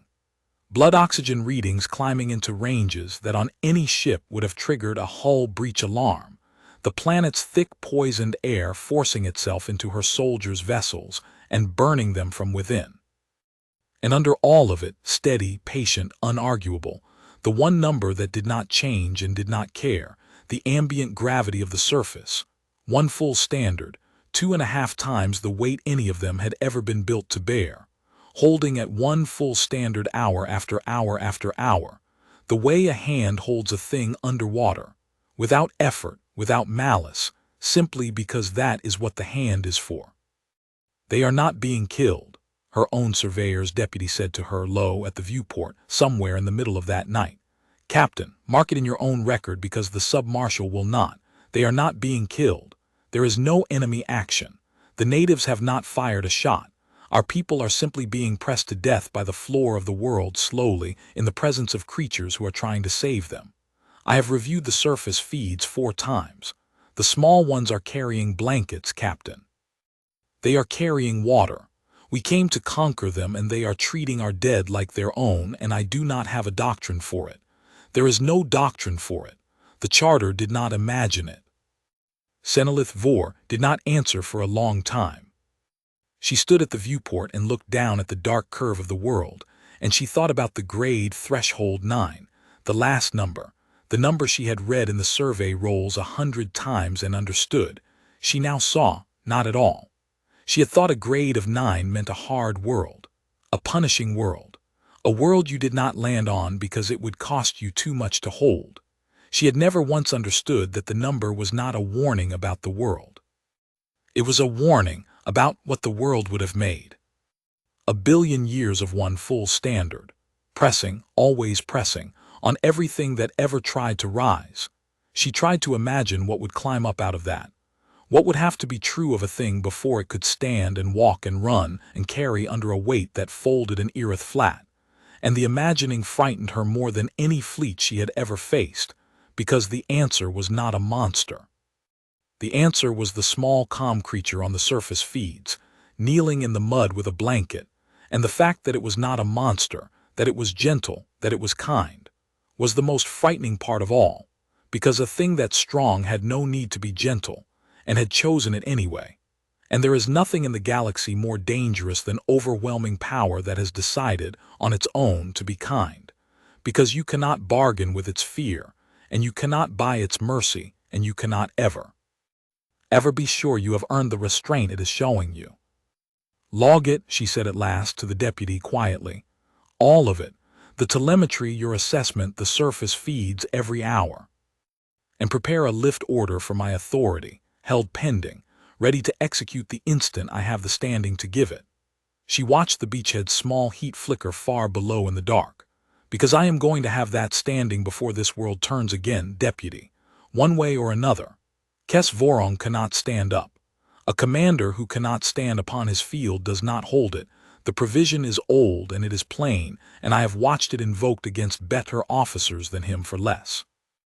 I have been afraid to reach for it all night because it is the kind of law that ends careers on both sides of it. I am no longer afraid. I have spent 11 hours watching my people die of standing up, in front of creatures that are trying to save them, and I have decided that there is no career worth the 12th hour. She turned from the viewport. Ready the order, and find me the natives' channel, the one the surveyor opened. If I am going to break the law of the Dominion to save the Dominion, I would like first to speak to the small, calm thing that has already decided to let me. That was the resolve she carried into the dawn, and it was the resolve that would have relieved Kes Vorong cleanly and saved the last of the echelon, and closed the whole account with nothing worse than a broken commander lifted home in disgrace. She was ready. The order was drafted. And she would have given it a full hour before she finally did, and saved a flagship and 400 souls, if Kes Vorong had waited for the sun. But a cornered thing does not wait, and Kes Vorong was the most cornered thing in 9 ships, and while his captain stood at her viewport finding the courage to save him, he reached down into the last of his pride and found something else. Kes Vorong did not wait for the sun. He had heard enough of the fleet channel. His signals officer, loyal past the point of sense, had kept him fed with fragments of it all through the night. To understand what was being built above him and below him, the bridge the traitor scout was stringing between the captain and the cattle, the deal that would let him keep his life if he would only agree to have it handed to him. And Kes Vorong, in his frame, in the growing light, made the last decision of his command, which was the decision of every proud thing that has ever been cornered by a truth it cannot survive. He decided that if he could not conquer the world, he would at least make it burn, so that the record would say he had struck it, so that the word beaten would never stand alone in the account of Kes Vorong without the word struck beside it. "Signals," he said. "Raise the sovereign weight, my flag. Captain Dravel holds her and Dravel will not refuse me." His frame's servos held his failing body upright at the base of the command ship, facing the human line and the rising sun beyond it. Order the flagship to descend. Full atmospheric insertion, directly above the native command. She will bring her main batteries to bear, and she will burn that light and everything under it off the face of this world, and then she will hold station above the basin, inside her own field, and from under her guns, we will land the remaining echelons and take the ground the assault could not. Tell Dravel to come down. Tell him his sub-marshal commands it. Tell him to bring the sovereign weight down out of the dark and show these cattle what the Dominion sends when it stops being kind. Alath heard the order relayed across the channel, and she used one of her last handful of words to try to stop it. "Captain Dravel," she said, into the rig in the survey cadence, in the voice that had grated 100 worlds. "This is Tessarine Alath, surveycast, senior surveyor of this expedition. Do not descend. I am invoking survey authority over a planetary hazard, which is my right and my duty and the one authority the line cannot override. The sovereign weight is a void hull. She was built in orbit and she has never once in her life borne her own weight, because in the void nothing weighs anything. If you bring her into this gravity well, she will have to hold up her own mass for the first time in her existence, and she cannot, Captain, she cannot, no more than a soldier can hold up his own leg down here. Her spine will fold under her own hull the instant her drives take the strain, and then you will fall, all of you, out of the sky, onto the very ground you meant to burn. Do not descend. I have graded this world. I am telling you the hull will not hold. Do not." Her heart stumbled. The words ran out, and up in the dark Captain Dravel, loyal to his sub-marshal and deaf to a dying surveyor, brought the flagship down. Booker saw it first, because Booker had spent 40 years watching the sky over this range and knew the difference between a thing that belonged up there and a thing that didn't. He had driven down from Coldwater at first light with a truck full of blankets and hot coffee, and he was standing at the staging line handing cups to exhausted guardsmen when he stopped with a cup half extended and said, "Del, look up." Del looked up. The sun had just cleared the white mountains and the whole basin had gone gold with it, the long light pouring across the grass and the wreckage and the dead. And against that enormous bright morning sky, a new thing was coming down. It came down out of the high blue in the northeast, and at first it was only a point, and then it was a shape, and then it was too large to be a shape, a vast dark wedge of a thing, a hull the length of a city block and then longer, coming down through the clean morning air with a sound that arrived a beat behind the sight of it, a deep grinding roar that Del felt in her sternum. A warship. An honest-to-God warship, dropping out of orbit into the sky over the eastern Sierra, with the sunrise blazing gold along its flank, and every human being at the staging line stopped and stood and looked up at the thing that had finally, truly come to conquer them. "That's the one," Del said quiet to nobody. "That's the commander's last card." It was beautiful for about 90 seconds. It came down through 10,000 feet with its drives burning hard against the pull of the world, and the drives held, and the hull held, and it slowed and steadied and hung there in the gold morning air over the basin, enormous and dark and impossible, a mountain of alloy floating on twin columns of blue fire, and along its underside great ports were opening, and inside the ports Del could see the deep glow of weapons coming to charge. Batteries the size of houses swinging to bear on the little cluster of human trucks and tents and light towers a mile below. The guardsmen around her started to move, to scatter, to do the useless human thing of running from a thing that could not be run from. Del did not move. She stood in the gold light and watched the warship charge its guns, and she thought, with the flat clarity that came over her at the worst moments, that this, at last, was a thing her planet might not be able to answer, that a ship in the sky was above the reach of the ground, that maybe the commander had found the one move the gravity could not break. Then the sovereign weight tried to hold station, and the gravity answered after all. To hold station in a gravity well is not to fall and it is not to fly. It is to stand, to hold your whole mass up against the pull, motionless, for as long as you mean to stay, with nothing beneath you but the strength of your own frame and the thrust of your own drives. The sovereign weight had never done it.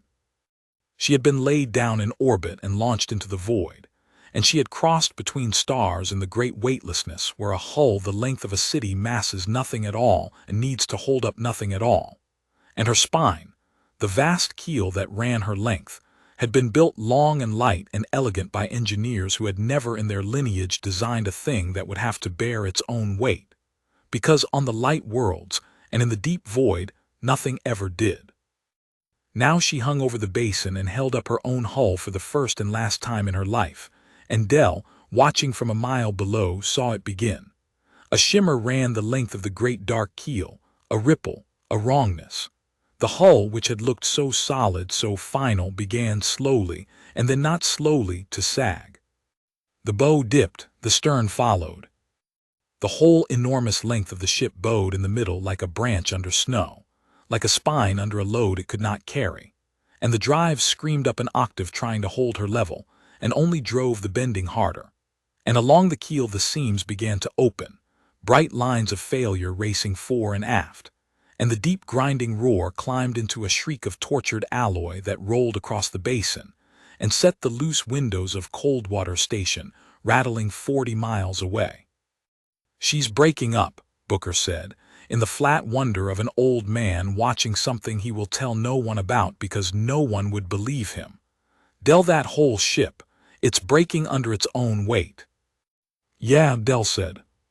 And she took Booker's sleeve, not fast, and drew him back a step and raised her voice just enough to carry down the line level and clear. "Everybody move north, walking pace. It's coming down where it's hanging and it's going to come down hard, so we put a mile between us and it, and we do it now and we do it calm. Nobody runs. Nobody falls." And the line moved, because when Del Marsh said move north at a walking pace in that voice, people moved north at a walking pace, and the discipline of it, the flat, unhurried human order of it in the shadow of a falling warship, was a thing Aloth watched through the optics and understood as the last and largest lesson of that morning. The cattle did not scatter. The cattle walked. Even now, even under a mountain falling out of the sky, the small creatures kept their line and carried their wounded and did not fall, because falling was the one thing they had built their whole world-shaped selves never to do. The sovereign weight came apart in the gold morning air, 1,000 feet above the basin floor. Her keel gave all at once with a sound like the world clearing its throat, and the two halves of her folded down and inward, and lost the last of their thrust, and 1,100 meters of void hull that had crossed between the stars fell the last 1,000 feet onto the floor of an ordinary desert basin under an ordinary morning sun, and struck, and the ground jumped under Dell's boots a mile away, and a wall of dust and grass and pulverized alloy rolled outward across the basin in a ring, gold-lit. Enormous and slow, Captain Dravel and the loyal crew of the flagship, 400 of them, died in the time it took the hull to fall, killed not by any weapon of Earth, but by the simple refusal of Earth to let a thing that heavy hang in its sky. The guns that had been charging to burn the human line never fired. They were pointed, at the end, straight down into the ground that had killed them, as if the ship had understood at the last where the real enemy had been all along. The dust rolled out and thinned and settled, gold in the low sun, and where the flagship had hung there was nothing in the sky at all, only the clean, enormous morning and the mountains white at their crowns and a single hawk, riding the first thermal of the day, tilting to look down at the new wreck on the basin floor before it wheeled away on business of its own. And Del Marsh stood in the settling gold dust a mile off, and did not cheer, and did not weep, and keyed her radio. Base Marsh, her voice did not change. The flagship's down, it didn't fire. It couldn't hold itself up long enough. She looked north, toward the command ship where a broken commander sat in a frame that held up a body the planet had already beaten. Tell the fleet captain her sub-marshal just spent his flagship and 400 crew to prove a point the planet already made 1,200 times over, and tell her the offer still stands, same as it did at first light. We'll help her get her people home. A breath. Now patch me through to the ground. I'm going to go talk to the man who did this, on foot. And I'd like the whole fleet listening when I do. General Aldous Crane met her at the edge of the staging line, and he did not want to let her walk out to the command ship, and he told her so in the clipped, careful way of a man who has spent his whole life being obeyed, and has just watched the rules of his life rewritten by a falling sky. "We hold the field, Marsh," he said. "For the first time since those things came down, we hold it. That flagship just took itself off the board and the assault's dead in the grass, and I have got, by my count, 300 hostile combatants stranded out there with no reinforcement coming. That's not a rescue situation. That's a surrender we haven't accepted yet." He was 61, and he had the flat gray steadiness of long command, and Dell respected it, respected him, in the way she respected whether a real force honestly meant and not always right. Washington wants prisoners. Washington wants that wreck and everything in it. And what Washington does not want is a 26-year-old paramedic walking, unarmed, into the middle of an alien command element on live television to cut a side deal with the enemy fleet. You've done more than anyone had a right to ask tonight. Let me put soldiers around this. It's a military problem now. It stopped being a military problem the second that ship broke in half, General. Dell was already checking her kit, unhurried, the way she checked it before every carry. You want prisoners, fine. The way you get 300 prisoners instead of 300 bodies is you help me get them off the ground before the day heats up and finishes the ones the night didn't. You want that wreck, fine. It'll still be there tomorrow. It's 1,100 meters of dead starship. It's not going anywhere. Gravity saw to that. She shouldered the linguist's rig. And you want to know the real reason to let me walk out there instead of your soldiers. Because your soldiers will walk out there with rifles, and those things out there are dying and cornered and armed, and the sight of a rifle is going to get somebody killed on both sides in the last hour of a fight that's already over. I'm going to walk out there with a first aid kit and a translation box. That's the difference between us, General. You've spent 30 years getting ready to fight these people. I've spent 4 getting people off mountains. And this, she nodded north, at the strewn dead, at the failing army, at the broken commander in his frame. This isn't a battle anymore. It's a rescue. And I'm what a rescue looks like. Crane looked at her for a long moment. He was an old soldier, and she was a young medic, and the whole weight of rank and law in Washington stood on his side of it. And none of that was worth anything against the flat fact that she was right, and he knew it. He had watched her walk into the open with her back to gun to reach a bleeding boy. He had watched her walk a line of terrified men north at a walking pace under a falling warship. He knew what she was, the way you know a load-bearing wall by the way the whole house stands on it. "You go on my authority," he said at last, "and you go with a wire, and the second it turns, you are on the ground and my people are between you and them. Those are my terms and they're not negotiable." "Those are good terms, General." Dell almost smiled and didn't, because she was already north of it in her mind, already walking. "Keep your people back a quarter mile and keep them calm. Calm's the whole game now. It always was." She started out across the grass into the gold morning, toward the command ship and the thing inside it that could no longer stand. "That's the part these people never understood about my planet, General. They graded it for the gravity and the air and the weather. They ran all the numbers. They never once graded us for staying calm, and that's the number that killed them, not the gravity. The gravity was just the tool. We were the calm ones standing on it while they panicked, and they never saw it coming, because who's afraid of the quiet ones?" The evacuation had already begun by the time Dell started her walk, because Dell had set it in motion an hour before through Booker and the medics, and it had not waited for anyone's permission. And Aloth, lying in the mud with her failing hearts and her running record, watched it come across the basin toward her people and did not have words for what she saw.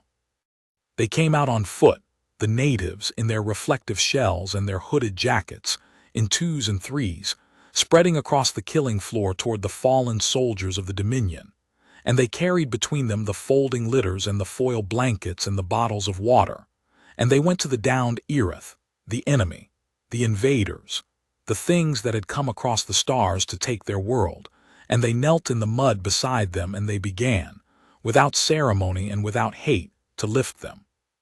It took 4 of the small creatures to lift one Irith soldier onto a litter, 4 of them straining and grunting and calling instructions to each other. And Aloth understood that even for these world-shaped giants an Irith was a real weight, a hard lift. And then she understood the far more terrible thing, which was that they were doing it anyway, over and over, litter after litter, hundreds of times, up and down the length of the basin, carrying the crushing weight of a defeated army back across the ground, toward the place a fleet would come to lift them home. They were spending their strength, all that strength, the strength that had frightened her in the grass, not to break the Dominion but to save it. And they were doing it in the flat, unhurried, complaining, ordinary way that Aloth would come to understand was simply how these creatures did hard things, without drama, one lift at a time, until the hard thing was done. She saw a small one, smaller than the rest, and asked the machine, and the machine told her it was a young one, a juvenile of the species, not yet grown. It had come out with the water. It went among the fallen soldiers with a case of the water bottles that were half its own size, and it set a bottle by each downed Irith, and where a soldier could not lift its own head the small creature knelt and held the bottle to the breathing slit and let the water in a little at a time, patient, careful, unafraid. It came to Aloth last. It knelt in the mud, this juvenile of the crush world, this child that could lift what would break a grown Irith's arms, and it looked at Aloth with its 2 small dark eyes, and it held the water to her, and it said something the machine turned into 3 soft words. "You'll be okay." And Tessarene Aloth, senior surveyor of an expedition that had crossed the stars to conquer these people and had been undone by the ground they stood on, lay in the mud of the crush world, and was given water by a child of the species she had graded beyond landing, and she spent one of the last of her words to answer, in the survey cadence, into the record, so that the Dominion would hear it and could never unhear it. This is the world we came to take. Remember that we came to take it. Remember that a child of it knelt in the mud and gave the invader water and told it that it would be all right. Grade the gravity as high as you like. Grade the air, grade the weather, grade the weight. But there is no number on any scale of hours for what these people are, and until the Dominion invents one, it must never, under any flag for any prize, land on a world graded 9. They are not cattle. They are the strongest kind thing that has ever been made, and kindness in a thing that's strong is the most dangerous force I have measured in a life spent measuring. Carry it home. Carry all of it home. Del walked into the Irith command element a little after full sunup, and the last of the invasion that could still hold a weapon rose to stop her. There were 9 of them, the Honor Talon, the Sub-Marshal's own guard, and they were the strongest and the most loyal, and so they were the last still standing, and they stood now in a loose arc at the base of the command ship, inside the last strong compensation field, in their heavy frames with their weapons up, and they watched the small, unarmed native come across the grass toward them at a walking pace, and they did not know what to do about it. Del could see them not knowing.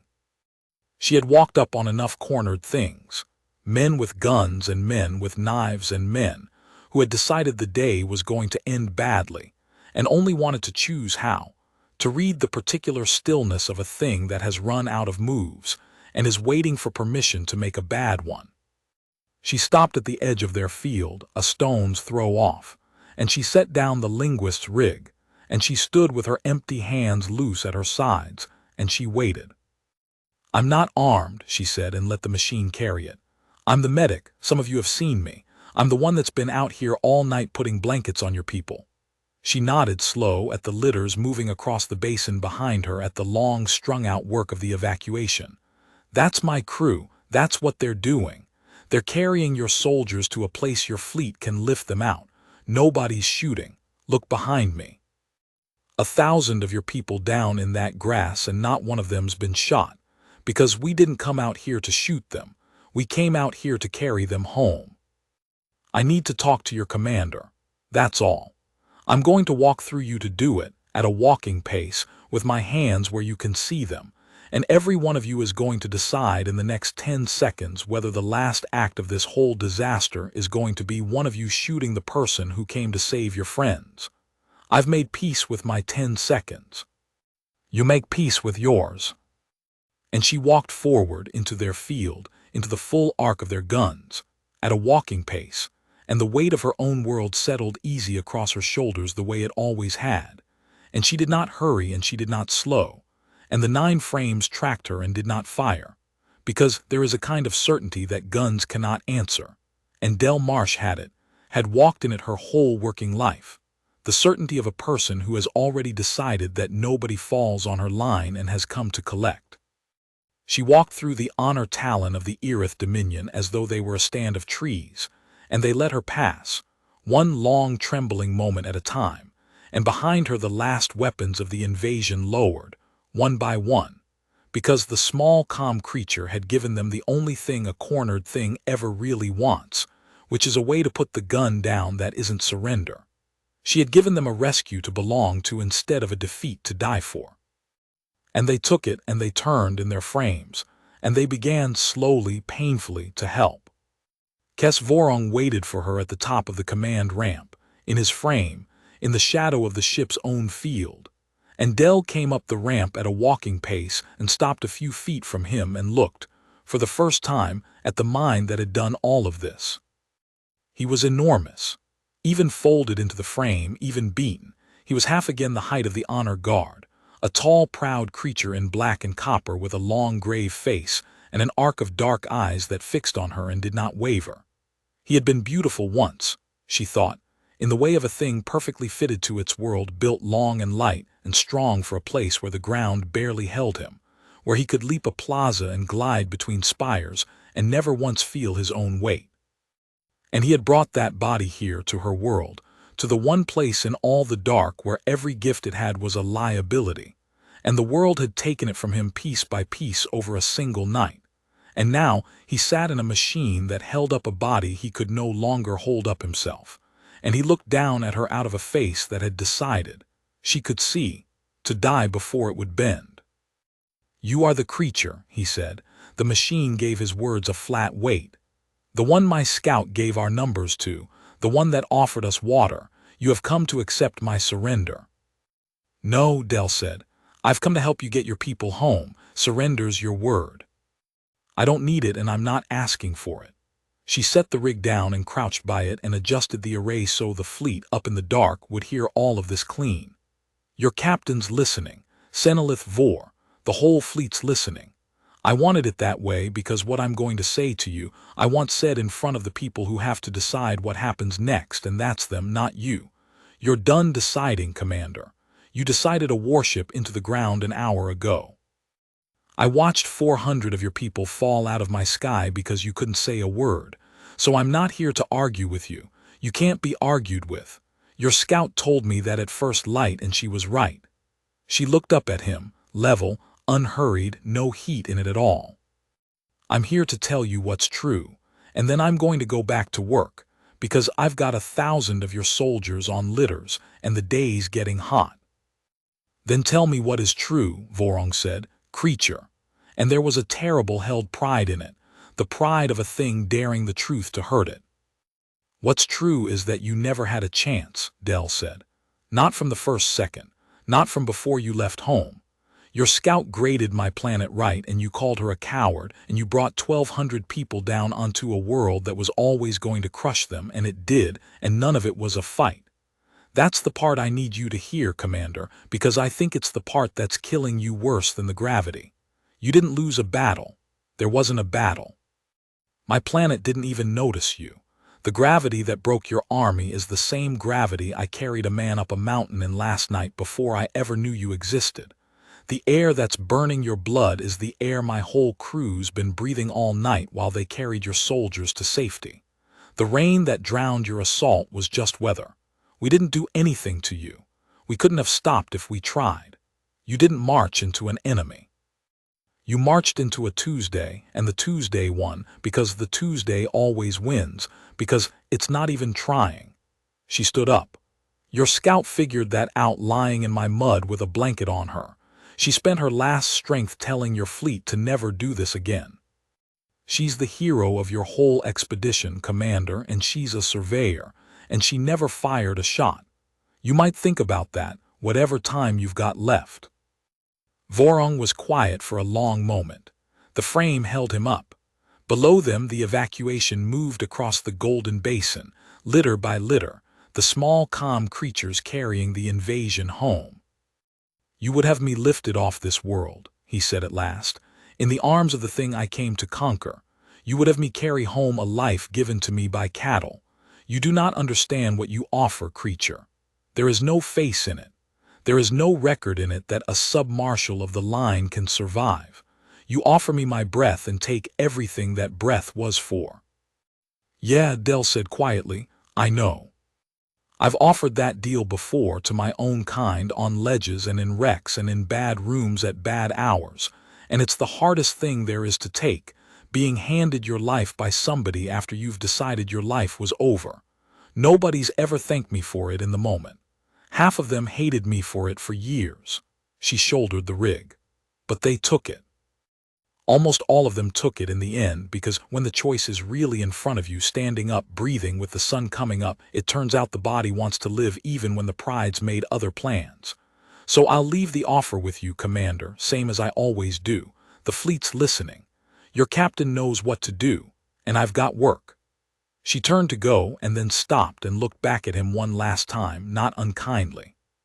"For what it's worth, you came a long way and you were brave, and it was all pointed at exactly the wrong thing.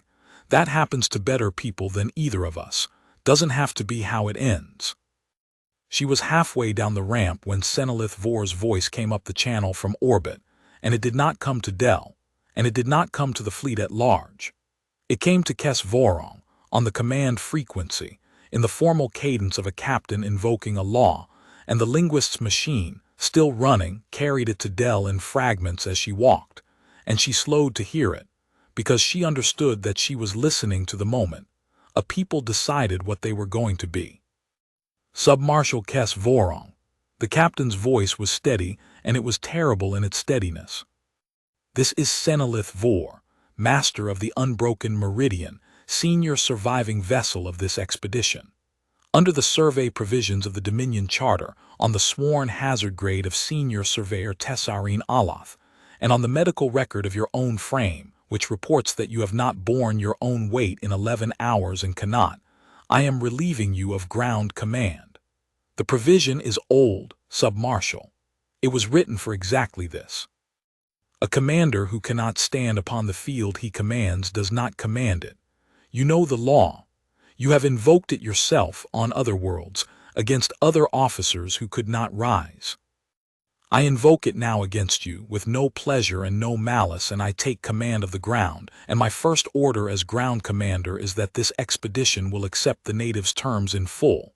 We stop landing, we lift our people home, and we carry the grade of this world back to the Dominion written in the blood of everyone who did not believe it. It is done, Kes. Stand down. Let them carry you home. There was a silence on the ramp that Dell would remember the rest of her life. Kes Vorong sat in his frame at the top of the ramp, in the shadow of his dead command, and he heard himself relieved, and he heard his whole life's work folded up and set aside by a captain and a surveyor and a small calm creature that carried a first aid kit. And Dell watched him take it, watched the long grave face receive the end of everything it had been for. And then Kes Vorong made his last decision, and it was, in its way, the bravest and the emptiest thing Dell had seen in a night full of brave, empty things.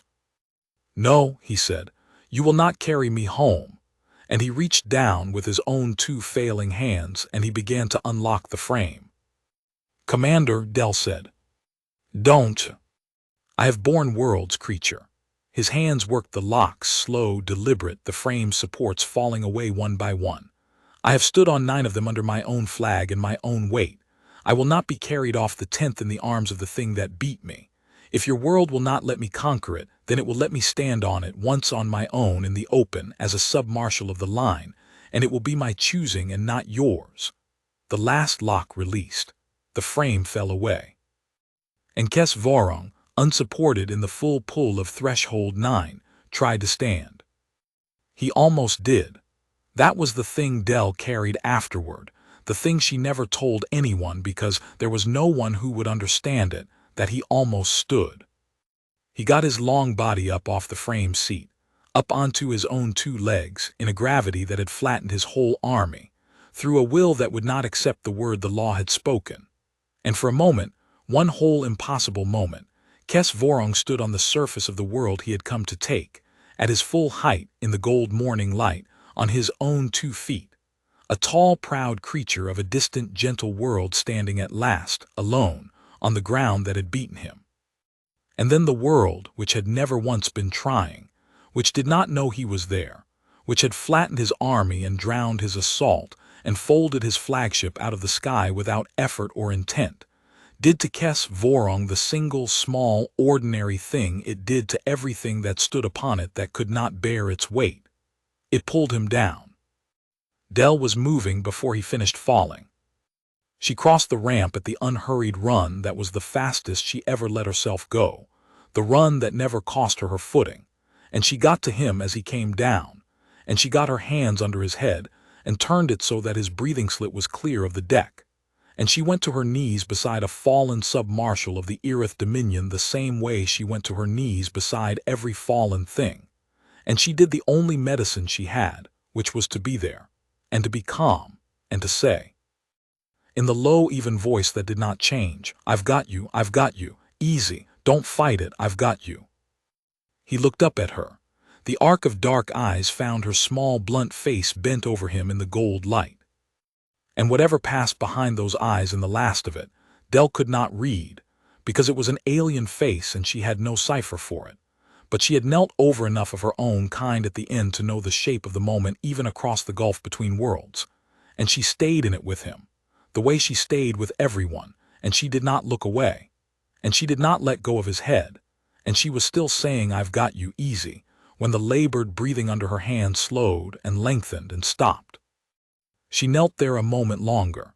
Then she closed the arc of dark eyes with her palm, the way you did, the small last courtesy, and she stood up, and she keyed her radio, and her voice did not change. "Base Marsh, the ground commander's dead." He took himself out of the frame and stood up in the open, and the gravity finished it. She was quiet for a second, looking down at the long still shape in the black and copper. "Log it as a medical base, not a kill. Nobody killed this man. He stood up on my planet, that's all. Same as I've been doing my whole life." She turned and looked out at the basin, at the evacuation, at the fleet's shadow moving now in the high blue as the unbroken meridian began, at last, its careful descent. "New commander's a captain named Vor. She's taken the deal. They're standing down and they're lifting their people home, and we're going to help them do it. Get me every litter and every hand we've got, and send that child back out with the water. Their soldiers know her now. She's doing more good out there than the whole guard." Senelith Vor brought the unbroken meridian down the way her sub-marshal had not, which was slowly and humbly, and with the grade of the world held always before her like a hand raised against a fire. She did not try to hold station. That was the lesson of the flagship, written in 400 lives, and she had read it.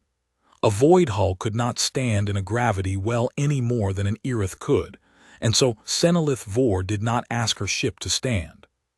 She brought it down on a long shallow line across the morning, out of the high blue, with her drives easing her weight onto the world a fraction at a time, and she did not stop her descent until the great dark hull had settled its full length flat onto the floor of the basin, not hovering, not holding, but landed, laid down, the way a tired thing lies down, so that the ground itself took the ship's weight through the whole broad length of its keel, and the keel never had to bear the load alone. It was an ugly way to bring a warship down.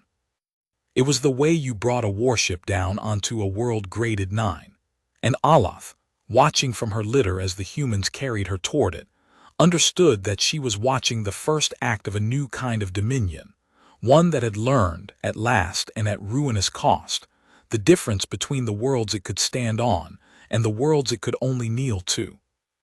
The hull settled, the dust rolled out and thinned in the gold light. And along the grounded flank of the unbroken meridian, the great field emitters woke and threw their dome out low and wide across the basin floor, a shimmer that spread over the killing ground and the strewn dead and the moving litters. And inside that shimmer the weight of the world eased, not to nothing, never to nothing, but down to something an Irith body could bear. And all across the basin, the surviving soldiers of the Dominion felt the crushing hand of Threshold 9 lift half away. And the reedy fighting breath went out of 1,000 throats at once and was replaced by the deep shuddering pull of lungs that could fill again. Aloth felt it reach her on her litter. She felt the weight come off her chest, felt her 2 failing hearts find their rhythm against a lighter column, felt, for the first time since the ramp had come down a lifetime ago in the dark, that she might live. And she turned her head inside the field and saw that the humans had felt it too, had felt the gravity ease under the dome and had not so much as broken stride, had gone on carrying litters through the lightened air with the same flat, unhurried labor as before, because to them the field's mercy was nothing, was barely a change, was a Tuesday inside a Tuesday. The thing that was giving her people back their lives was, to the small creatures carrying her, not even worth a comment. They loaded the survivors through the long gold morning, the humans and the Irith together, the small strong creatures and the tall broken ones, and it was the strangest labor Del had ever been part of, and the one she would be proudest of to the end of her days. Litter by litter they brought the invasion in out of the grass and up the ramps into the field where the weight could not kill it. The honor guard helped, in their frames, moving slow, doing what their bodies could still do. The guardsmen helped, once Crane gave the word, Big young men in fatigues putting down their rifles and picking up the corners of litters, because it is hard to keep hating a thing you are carrying gently, and easy to start forgiving it. Booker ran the water line. The child worked the length of the field with her half-size case of bottles, until a medic finally made her rest. And Dell walked the whole of it up and down, doing the thing she had always done, which was to keep the calm, to move from crisis to crisis at a walking pace, to set each foot and test it and shift her weight and move the other one, to carry what had to be carried and to say, to every frightened broken thing she passed, human or otherwise, the only words that had ever really mattered in her trade: "I've got you. Easy. Nobody falls on my line." Somewhere in the long, bright middle of that loading, a thing happened that Dell did not orchestrate and did not witness and only heard about afterward, and it was the thing she kept, in the end, over all the rest of it.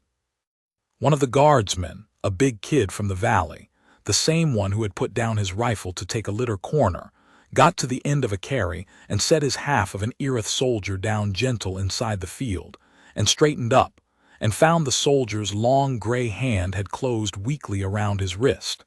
The soldier could not speak. The machine was 30 feet away with the linguists. But the soldier looked up at the young man out of its arc of dark eyes, and it lifted its other hand, slow, trembling, and it touched its own chest, over the place where the two laboring hearts sat, and then it reached up and touched the young man's chest, the same place, and held there a moment and let go. And the kid, 19 years old and up all night carrying the enemy off a battlefield, did not know what it meant and knew exactly what it meant, the way you always do, and he put his own hand flat over the place the alien had touched, and he nodded once, and he went back down the ramp to get the next one. That was all. Nobody wrote it down. But it went up and down the field in the quiet way such things travel, human to human, and then, through the machine, human to Irith. And by the time the last litter went aboard, there was a thing moving between the two peoples on that basin that had no name in either language and needed none. And it was not victory, and it was not surrender, and it was the only part of the whole affair that Dell ever told anyone about without being ordered to, years later. On nights when the mountain was quiet, and someone new to the crew asked her if the stories were true. For the truth of it, she would say, was never the warship. Everyone wanted the warship, the great dark hull bowing out of the sky, the keel folding, the fall. She understood why. It was the biggest thing any of them had ever seen, and it made the best telling. But the warship was just gravity, she would say, just the planet doing on a large scale the plain thing it did to everything, and there was no lesson in it beyond the one the whole basin had already taught 100 quieter times before the sun came up. The truth of it was the blanket weighted with stones against the wind. The truth of it was an old man standing in a flash flood with his hand on a canopy. The truth of it was a child with a case of water and a guardsman's hand over his heart, and 40 tired people walking the killing floor at a walking pace all night long, sorting the living from the dead and carrying the living home, because someone was down and someone had to. The aliens had graded the planet for its weight and its air and its weather, and they had got every number right and still lost, she would say. And they lost for the one reason that never made it onto any chart, which was that they had come to a world full of the calmest, stubbornest, most quietly unbreakable creatures the galaxy had ever grown, and they had mistaken the quiet for weakness, the way frightened things always do, right up until the quiet knelt down beside them in the mud and picked them up. It took until the sun was high to load them all, and when it was done, when the last litter had gone up the ramp and the last of the honor guard had folded themselves into the field, and the count aboard matched the Count Olaf's record had kept, Senelith Vor came down her own ramp to stand, briefly, at the edge of the dome, and to look with her own eyes at the small creature that had unmade an invasion without firing a shot. She could barely stand even inside the field. Dell saw that at once, saw the captain's long body braced and trembling at the very margin of what the eased weight allowed, saw the effort it cost her to have come down at all. Vor had not needed to leave her ship. She had come down anyway, out onto the ramp, into the reach of the world that had killed her sub-marshal and her flagship and 1,200 of her people, to face the native on her feet, because there are debts that cannot be paid across a channel, and Senelith Vor had decided to pay this one where the creature could see her do it. Del walked over to the edge of the dome and stopped a few feet from her and looked up, and for a moment the two of them simply regarded each other across the small distance and the enormous one. The captain from the gentle world who had learned the price of a heavy one, and the medic from the heavy world who had never once thought of it as anything but home. "I have no word for what you are," Vor said through the machine. "My surveyor spent her life measuring worlds, and she has told me there is no number on our scale for what lives on yours, and standing here, unable to hold up my own body on the ground you were born walking, I believe her. You could have let us die. It would have cost you nothing. We came to take your world, and your world was killing us for free, and all you had to do was stand back and let it finish. Instead, you spent your strength, all of you, your child, your old ones, your soldiers, to carry your enemy home. I do not understand it. I have thought about it for 6 hours, and I do not understand it, and I have decided that I am not meant to, that it is simply a thing that is true of you, the way the weight is true of your world, a fact past argument." She lowered her long head slow, the closest thing to a bow that the gravity would let her make. "The Dominion will hear all of it. My surveyor's grade, my flagship's fall, my sub-marshal's last stand, and the child with the water.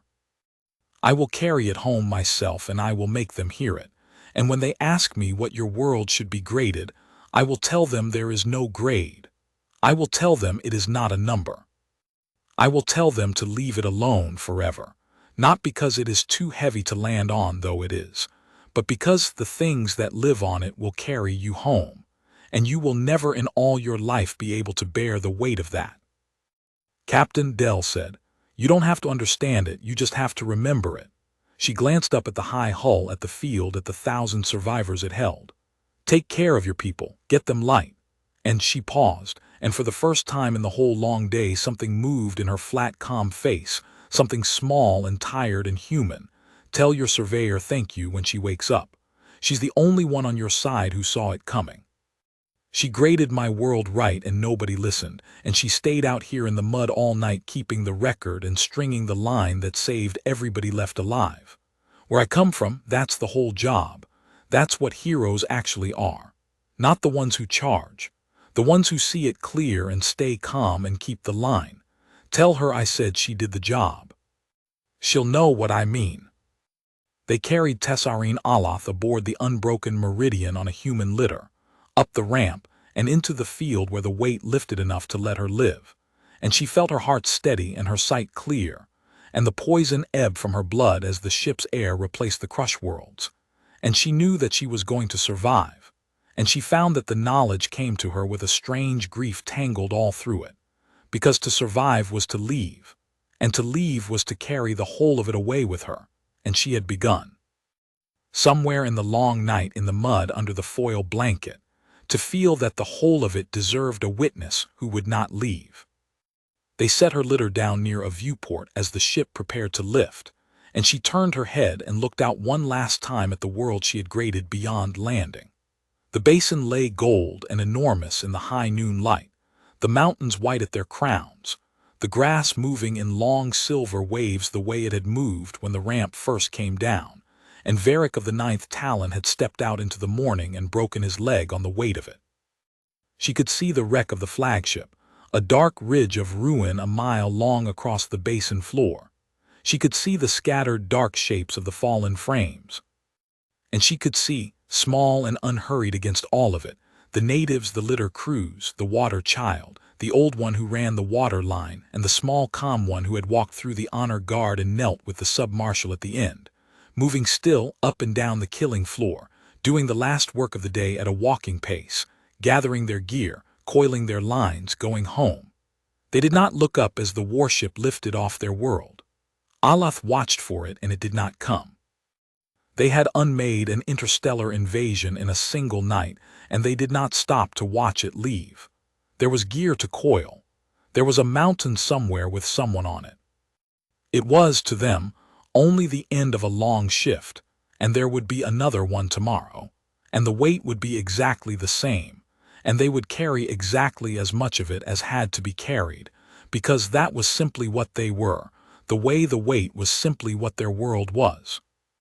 The unbroken meridian lifted on a long, careful line, and climbed out of the gravity well that had nearly killed it, up through the clean blue and into the black, and the crush world fell away behind it, a blue-white marble turning in the light of its ordinary sun, beautiful and gentle-looking and graded, in the survey rolls of the Irith Dominion, beyond the reach of any landing that would ever be ordered again.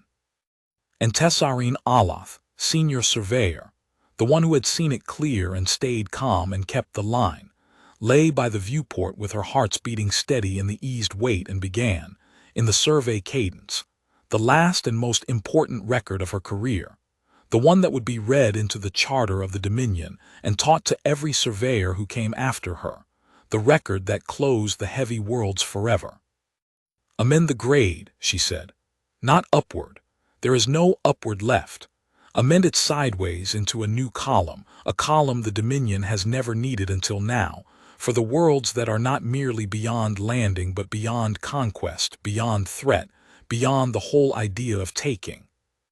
Mark this world and every world like it with the new mark, and let the mark mean this: here live the strong, kind ones. Here live the small, calm giants who carry their enemies home. Do not land. Do not threaten. Do not send a fleet or an echelon or a single soldier, ever under any flag for any prize, because they will not fight you. And that is the danger, that is the whole of the danger. They will simply be stronger than you and calmer than you, and they will offer you water while their world kills you for free. And you will carry the shame of it home in your bones for the rest of your life, as I carry it now, and it will not lift. Because there is no field in the Dominion that lifts the weight of having been shown mercy by the thing you came to conquer. The record reached the Dominion 60 days later, carried in the memory core of the unbroken meridian and in the two hearts of the surveyor who had kept it, and it did to the Dominion what no fleet had ever done, which was to make it afraid of a thing it could not see. There had been, before, a comfortable arithmetic to conquest. The Dominion took the light worlds and the gentle worlds and left the heavy ones alone, and it called the heavy ones forbidden and thought no more about them. The way a man walks around a locked door in his own house for years and never once wonders what is behind it. Threshold 9 had been a wall on a chart, a number that meant do not bother, and behind that number the Dominion had imagined, when it imagined anything at all, only emptiness, crushing dead worlds where nothing could have risen, because nothing built like an Irith could have risen there, and the Irith had never learned to imagine a thing built otherwise. Senelith Vor's record ended that. It put a face behind the locked door. It told them in the flat, unanswerable cadence of the surveycast that the heavy worlds were not empty at all, that life had risen there too in the dark behind the number, and that it had risen strong past reckoning and calm past provocation, and that it had, when the Dominion finally blundered through the door, looked at the intruders with something worse than wrath. It had looked at them with pity. It had picked them up and carried them home. The councils argued for a year. There were those who called the record a surveyor's cowardice dressed up as revelation, who demanded a second expedition, a proper one, with the weapons and the frames and the doctrine to do what Kes Vorong had botched. And the record answered them before they finished, because the record contained the flagship, contained the long, slow bow of the Sovereign Weight's keel as it folded under its own weight in a stranger's sky, contained the 400 dead who had never fired a shot, contained the plain physics that no doctrine could argue with, which was that a thing built for the light cannot be made to stand in the heavy, not by courage, and not by machines, and not by the will of the proudest commander the line had ever produced. You could not out-general gravity. You could not out-fly it or outshoot it or outthink it. It was not an enemy.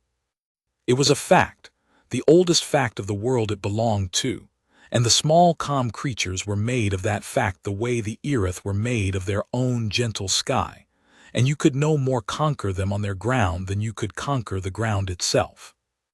So the Dominion did the thing it had never done in all its history. It drew a new mark on its charts, the mark Aloth had asked for, a mark that meant not forbidden but sovereign, not beyond landing but beyond the reach of the whole idea of empire. And it set that mark beside the ordinary blue-white star at the edge of an unremarkable arm of the galaxy. And it wrote beneath the mark the one line that every surveyor and every captain and every soldier of the line would learn by heart for as long as the Dominion endured. Leave them their weight. And the fleets turned away, and the echelons stood down, and the locked door stayed locked, this time on purpose, this time with something behind it that the whole Dominion had agreed, at last, never to wake, not out of prohibition, but out of the deep and permanent respect that only a beaten thing can feel, and only for the thing that beat it without ever once trying. On Earth, the morning the fleet left, nobody knew any of that yet, and most of the world would never learn the half of it. The wrecks were real, and the wrecks could not be hidden. 1,100 meters of alien warship folded across a public basin does not fit under a tarp. And so within a week, the northern half of the basin was fence and floodlight, and men in identical windbreakers with laminated badges. And the story that went out to the world was the story that always goes out, careful and gray and true in its particulars and false in its shape. An anomalous event, an aerospace incident, a debris field under study, no cause for public concern. There were photographs. There were, inevitably, the pieces of footage that got out before the windbreakers arrived. The shaky phone video of a warship bowing in half against a gold morning sky. And the world argued about those for a while and then, being the world, moved on to the next thing. Because a thing you cannot do anything about is a thing the mind eventually files away.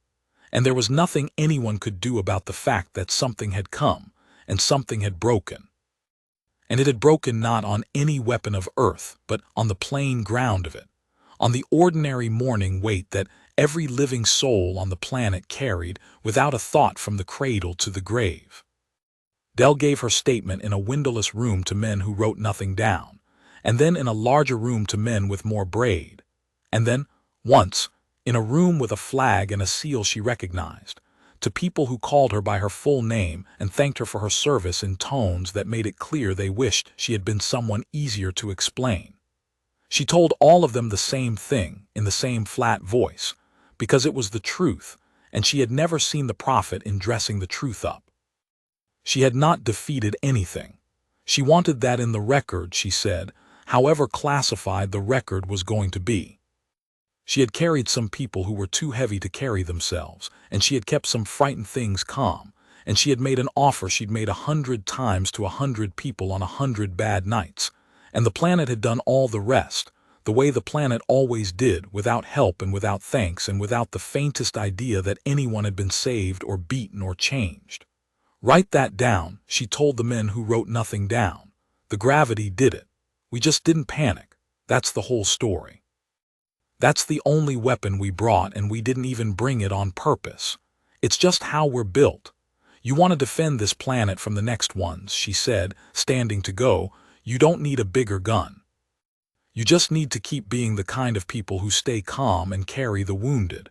Turns out that's the thing out there that nobody can stand up under. Not the weight. Us, standing calm on top of the weight, holding out a canteen.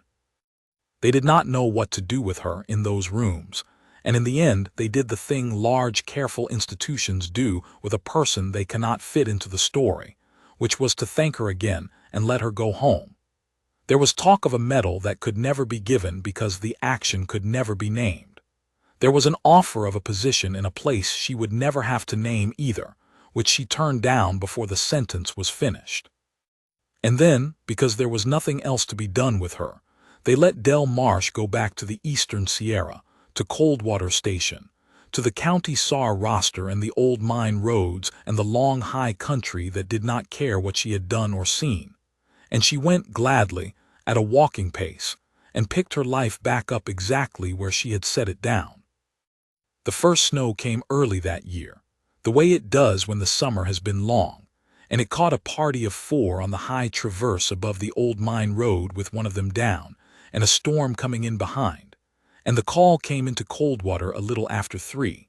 And by 4 Del Marsh was 2,000 feet up a whitening ridge with a headlamp and a litter and the wind starting to talk in the rocks. She found them where the coordinates said, huddled in the lee of a boulder, 3 of them shaking and 1 of them still. A young woman with a bad break and the gray, faraway look of someone the cold had started to take. Del knelt in the fresh snow beside her and put her hands on her and read her the way she read everyone, quick and sure, and found the break and the beginnings of the deeper trouble. And she got to work. And while she worked she talked, in the low, even voice that did not change, the voice that told the shaking girl she was going to be fine, that told the 3 terrified friends exactly what to carry and where to stand. That filled the small, cold circle of the headlamp with the flat, unhurried certainty of a person who had done this 100 times and would do it 100 more. "I've got you," she said, splinting the leg, rigging the litter, feeling the storm lean harder on her back. "I've got you. Easy. Nobody falls on my line." They got her rigged and they started down, Del on the front of the litter taking the weight, the 3 friends spread along the sides where she'd put them, down the whitening ridge 1 deliberate step at a time. It was full dark and the snow was coming sideways now and the litter went 160 pounds and the pitch was bad and getting worse, and Del set each foot and tested it and shifted her weight over it and moved the other one, and the mountain came up under her the way it always had, 1 step at a time, indifferent, enormous home. Her heart was doing 60. Her hands were sure.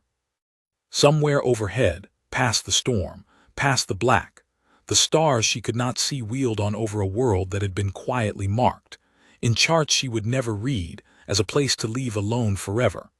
And Del Marsh did not think about that, because there was a girl on the litter and a storm on her back and 2,000 feet of mountain still to go, and one thing at a time was the only way anyone had ever gotten down off anything alive. "Base Marsh," she said into her collar halfway down when the lights of the road finally showed far below through the blowing snow. "We're off the ridge. 4 souls, 1 litter, all coming home. Have the rig warm and the coffee hot." She set a foot, tested it, moved the other one. "Copy that, Del," Booker said, warm and dry and 40 years deep in the country. A pause, and then, because he was the only one she'd ever told the whole of it to, on a long night at the desk when neither of them could sleep. "You know they're up there, somewhere, watching, learned their lesson but watching." "Let them watch," Del said, and set another foot and took the weight and brought the girl down the mountain through the snow at a walking pace, calm as still water, strong as the ground itself.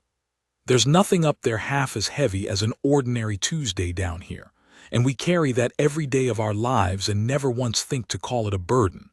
They came a long way to find that out. I hope they wrote it down." She reached the road as the last of the light on the horizon went out. She loaded the girl into the warm rig and stripped her gloves, and drank half a liter of water in 1 long pull, and stood a moment in the falling snow with the work done, the way she always did, a small, dirt-flecked, unremarkable woman at the bottom of a dark mountain, breathing easy under the whole weight of her world, having carried what had to be carried, calm in the one way that no one who had ever come to take this planet had thought to measure, and the only way that had ever mattered. Then she got in the truck and turned it south toward the lights of the station and went home.